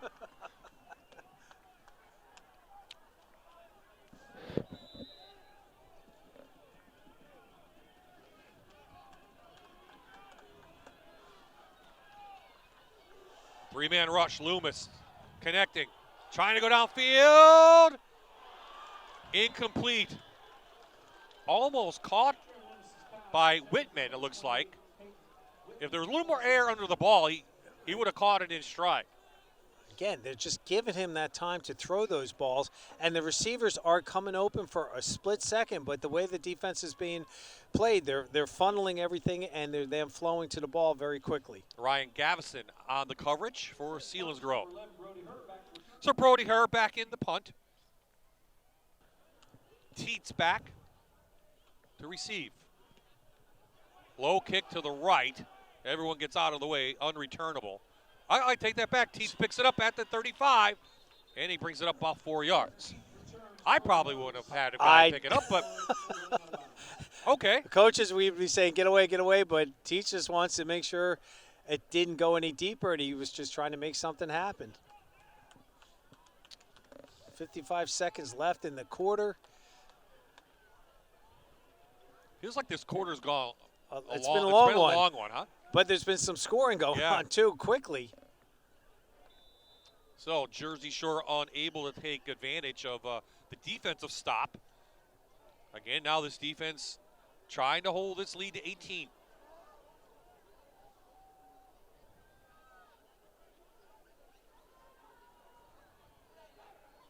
Inside, Teets breaks a tackle or 2.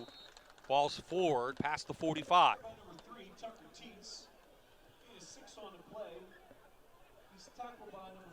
Boy, Tucker Teets is out. He's pretty tough out there. He just keeps, they feed him the ball, and he just keeps getting yards, but he's also getting beat up pretty good, but he just keeps getting up and keeps going.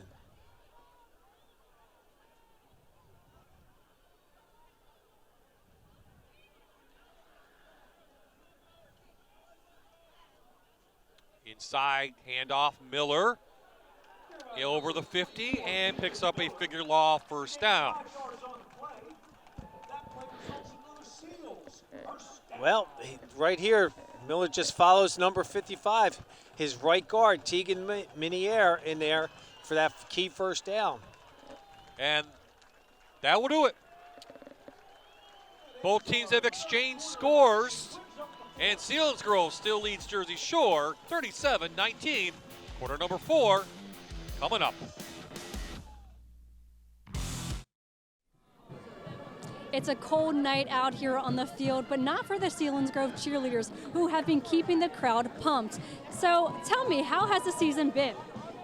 This season's been really great. Just watching all our boys really put in a lot of hard work and effort to go undefeated this season. It's been really rewarding and actually really fun to be on the sidelines to cheer them on this season. And tonight, as we go into a good game, it's even more fun. And how are you feeling about the score right now? I feel like the score right now is a really good score, considering that we're playing a really tough team that is also undefeated this season. Thank you so much. All right, back to you guys up in the booth. Cold for everyone tonight. A little chilly. Well, it is November.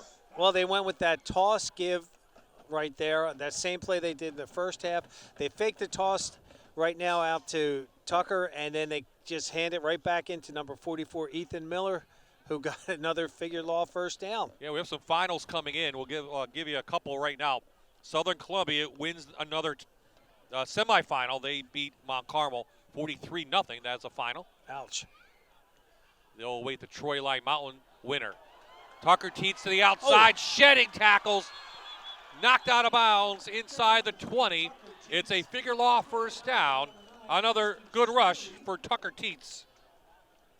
He just keeps going. He's like that bunny, the battery bunny. Just keeps going, baby. Look at this. Gets in here. Great block by the fullback. Stiff arm in there. And then, again, just smartly goes out of bounds. Doesn't have to take any unnecessary hits.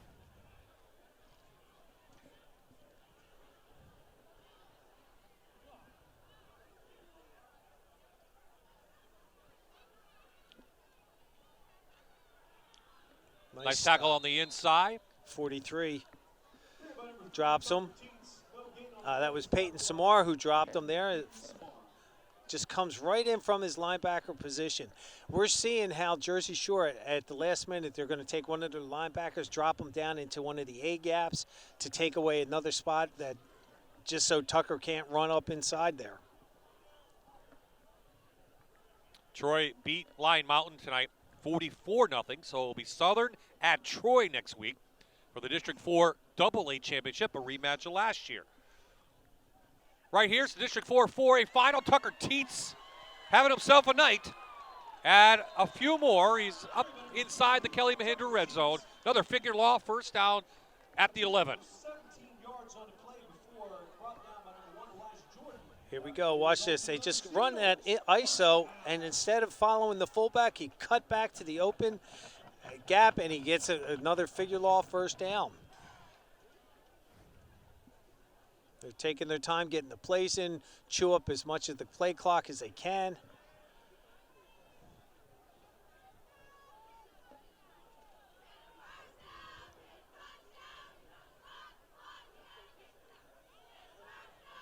It's been the Miller and Tucker Teets show for the last few minutes.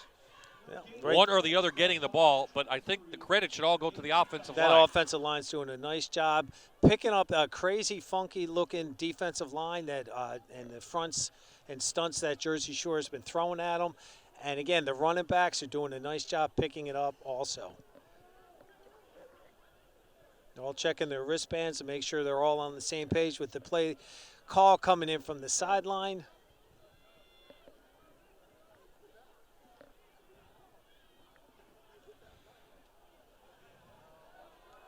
They're going to snap it with 1 second left. Teets with a full head of steam, knocked down by Samar, dives to the 5.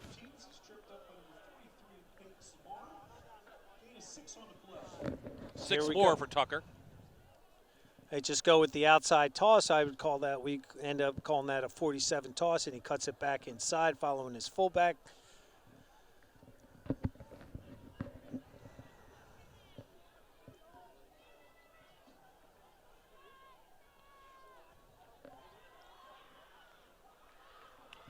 Selinsgrove trying to put this one away. Under 9 to play in the game. 18-point lead. They're going to call timeout. Timeout called by the Seals.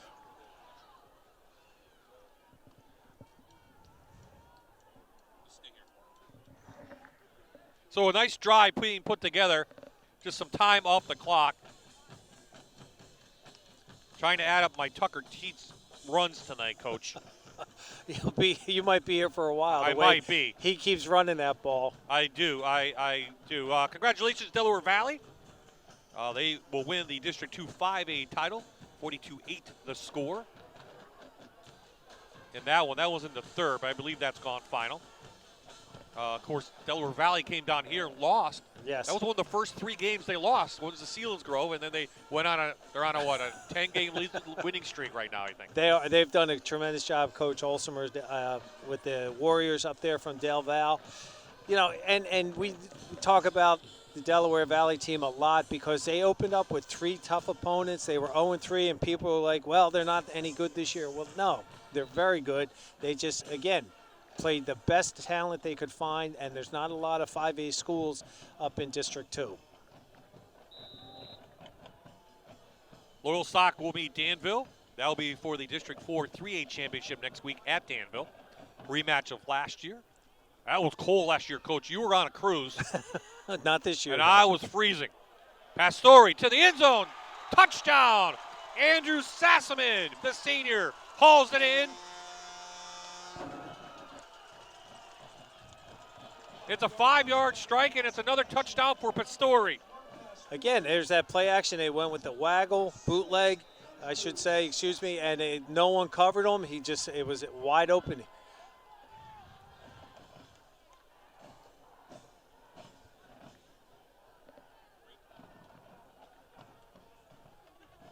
So a 60-yard drive.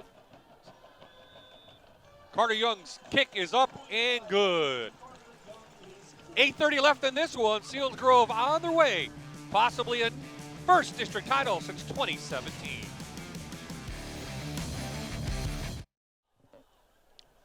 Welcome back to Bulldogs Stadium.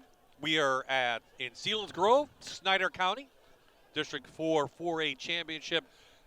And, Coach, if you predicted before the game that Jersey Shore would give up 44 points to Selinsgrove, I would have called you nuts. I mean, the predictions in the papers were tie games, overtimes, Jersey Shore winning. But you got to give a lot of credit to Selinsgrove. They made the adjustments since that last game, and they found something that's working. Well, they took advantage of what Jersey Shore's defense was giving them. I mean, they were having fits trying to run the ball that first half, so they went to the air for 3 touchdowns. Brody Herr hit his leg, picks it up at the 2. And taken down just past the 15-yard line as the Bulldogs come back on the field.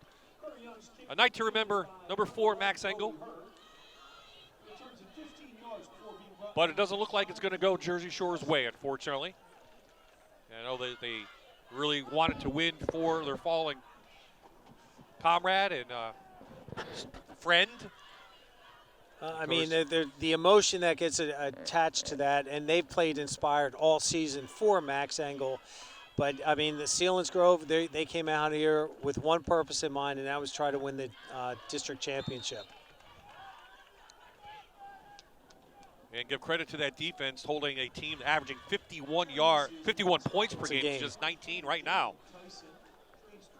Just a pitch and catch. You see a good stalk block on the outside. He cuts back in.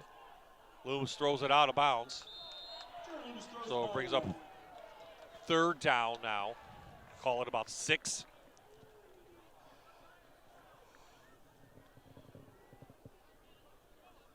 And they really forced Jersey Shore, I think, into passing more than maybe they wanted to. With a question mark, I ask you. No, I agree with you, Bob, because they've just not taken advantage of that 3-man front. And when you fall behind by, 2 and 3 touchdowns in a game, you've got to make something happen. They've done that consistently, though. They keep coming back with quick strike stuff. But now the sense of urgency is not so much there because they know that the time's running against them. And it's not going to say all for naught, but it's going to be almost impossible for them to pull this one off. Brady Jordan off into the secondary inside Seals territory. They're going to still fight, though. They're knocked down at the 38-yard line. Jordan does a nice job with that end around coming up in here. And again, the Seals now are going to start playing a little bit back. They're playing a cover 2 right now. Their 2 safeties are playing 12 yards deep, so everything's going to be in front of them. Loomis overthrows Jordan, and he had all types of time back there. Goes incomplete. So the last play was 32 yards for Jordan on the run.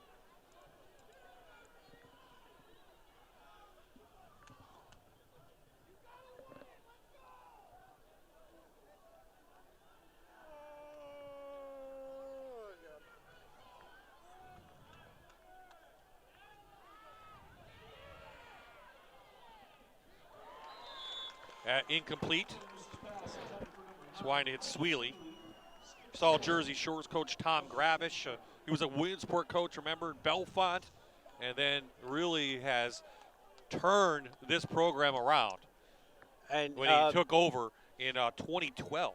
And they were 0-10 in 2012, Coach. Yeah, I saw that stat on the sheet, which, I mean, you think about that, go 0-10, and then to do what they've done over the past few years has been tremendous. But a lot of people will forget Coach Gravish also coached a couple state champion javelin throwers. See, that's good news. I like that. That's good to know. Some of the Jersey Shore faithful starting to make the hour drive back to Lycoming County. Luma's back, a lot of time as expected. Goes to the sidelines, and it'll be incomplete. Sweely caught it out of bounds, and Selinsgrove will hold over on down. 6:56 left in this game. You'll just see, there's really no sense of urgency from the defensive line. They're letting the receivers go. Loomis is just not connecting with the guys. The play prior to that on the third down, he's running to his right. The receiver's going to his left, and he just threw it behind him. So, I mean, it's just a long, tough night for the Jersey Shore Bulldogs.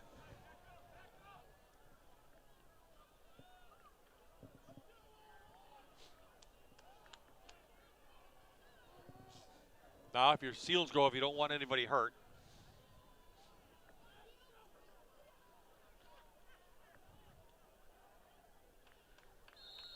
Tucker teats through. Nice little hole, about 5 yards. Again, they're just running base plays right now, nothing crazy. That's an ISO play, the fullback leading up through the B gap on the right-hand side, picking up the linebacker or first man he sees in a white jersey, allowing Tucker Teets to gain 5 yards. Teets will play at the next level, either PHAC, maybe some Ivy League.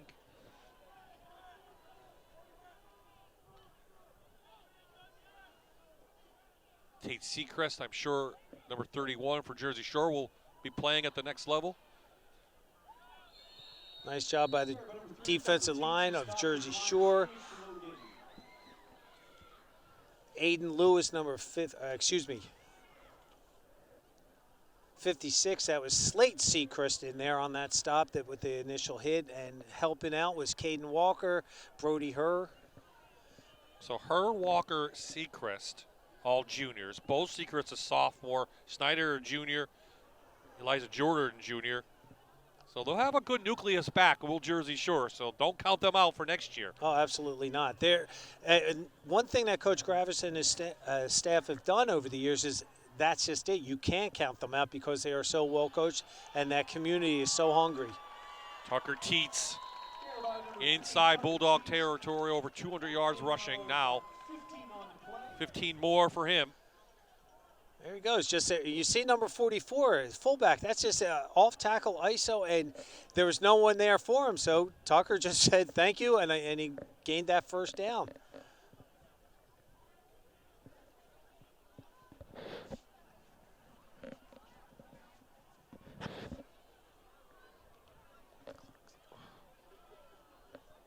Cold? No, I was just trying to figure out why the clock stopped, but. Yeah, the clock is stopped. He didn't go out of bounds, did he? No. Okay. Maybe the clock operator's cold? But he's inside. He's inside. He's not cold. I know it stops on first down, but once they have the stick set, the clock starts. You got to go. Right.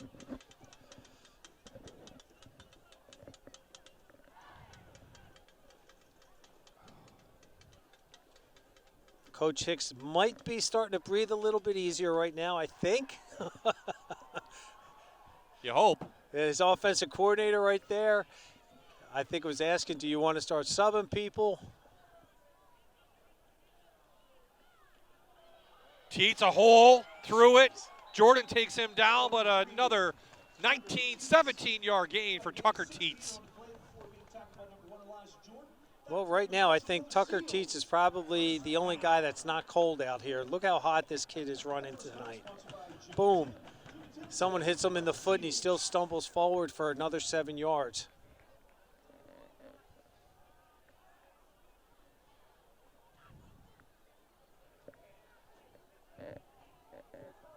Don't see too many of the backups warming up. Now ride this game out, I guess, with 4 minutes left. Let's see what they have to do. They get another first down and then just kind of sit down and stall on the ball. Miller, the fullback. A couple yards on that. Under 4 to play here. District 4, 4A championship. After the game, Taylor will have our players of the game. Do we know who they are, Coach? I'm going to spitball this one, Bob. I think number 3 and maybe number 1. 3 is probably a good test, right? Yeah, Tucker Teets, yeah, over 200 yards rushing. And, Mr. Gavin Bastian had 3 touchdowns, so possibly. Yeah, I think that's a pretty good idea. Selinsgrove facing Allentown Central Catholic or Bethlehem Catholic next week when flag comes in. This will stop the clock. Got a flag on the play, folks. There is a flag. 3:15 left.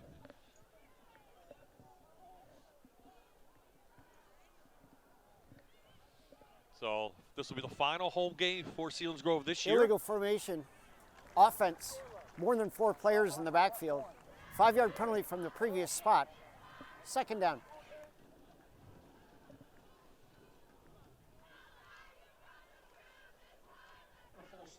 It's been a heck of a season for the Seals, baby. I mean, they go now 11-0-1 this season, and the way that they've been playing, and this is my really first time watching them live, and I'll tell you, Tucker Teets is an amazing young man. Pleasure to watch.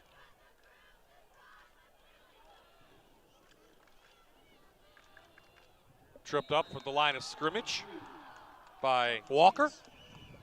Back to the original line of scrimmage. Brings up 3rd and long. 2:40. We're just going to run this one out now.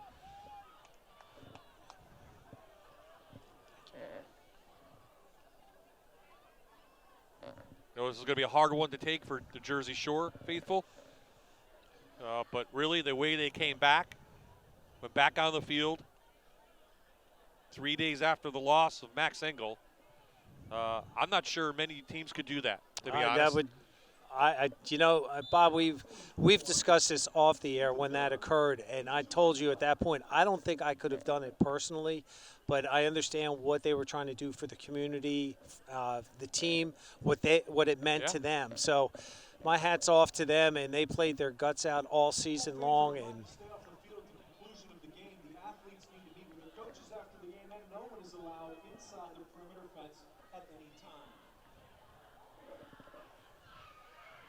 so the PA announcer just announced, kids don't rush the field. That's what I heard. I don't think the goalposts will be taken down I don't think tonight. So. I think we're good. There. Teets back to the outside. And that should do it. He gets a figure law first down. It's going to be 1st and goal. Clock stops momentarily. It should pick right back up. Again, they're just pounding that ball to the D gap out there. Going to that tackle tight end spot with the ISO, and Tucker, you would think most kids would just say, I got the first down and stop. No, he wants to get another score. He's that much of a competitor. Now they're in victory formation.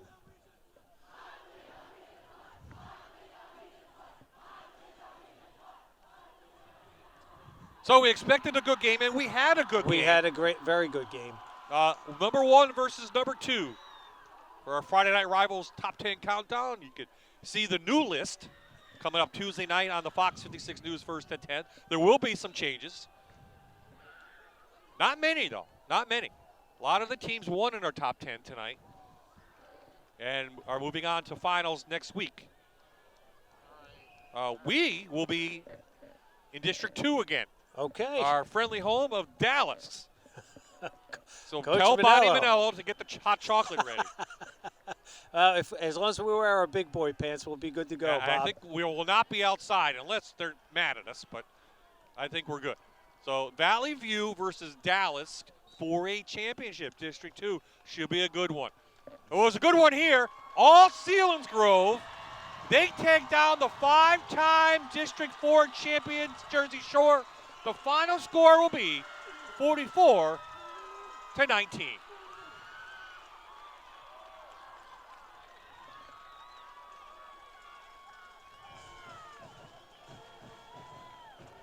What a night for Tucker Teets, Gavin Bastian, and the quarterback Mark Pastori. They wanted this game at home, they got it, and they took advantage of it. They wanted to make they wanted to make sure that these two teams, mutual respect, something in common on September 8th happened, and both teams paid respects before the game. You see Coach Gravish, he's congratulating them. He knows that the Seals outplayed his Jersey Shore Bulldogs this evening, but again, it's all about the sportsmanship at this point in time. Okay, players of the game are with Taylor. Let them get their interview in before they get the trophy here. Down to Taylor. Yeah, here we are down on the field. I have Gavin and Tucker. Tell me how you're feeling. I'm just so happy right now to get a W with the boys. All the work that we put in is paid off now. And tell me about the record that was broken. I mean, the records come as they are, but I'm just proud we got a win here tonight and worked 3 years for this, and it's finally paying off, so I'm proud of that. Anything else that you guys want to tell the fans? I mean, we came here, we came to our field, and we gave it to them. So they don't ask how, they ask how many. Yes, sir. Yes, sir. All right, thanks, guys. All right, back up to you. Well, congratulations to the Selinsgrove Seals. First district title since 2017, and they do it in a big way, being their arch nemesis, Jersey Shore, 44-19. Coach, final thoughts? What a great game. Good luck to the Seals next week with Allentown or Becca, whichever school. Jersey Shore, I mean, nothing to be ashamed of. They've had a load that they had to play, a weight on their back that they played all season. So, you know, they're going to be ready to go next year. They are. We will be ready to go next week. Valley View and Dallas, District 2 4A Championship. It should be Friday at 7. We'll let you know officially next week. So one more game for us in Friday Night Rivals, and it will come next Friday. Congratulations on a great season to Jersey Shore, and much respect to them. And a big congratulations to the District 4 4A champions from Selinsgrove. For the entire Fox 56 Sports Group, for Taylor Wartenby filling in, for Jan Cechak, this is Bob Ide saying so long from Snyder County.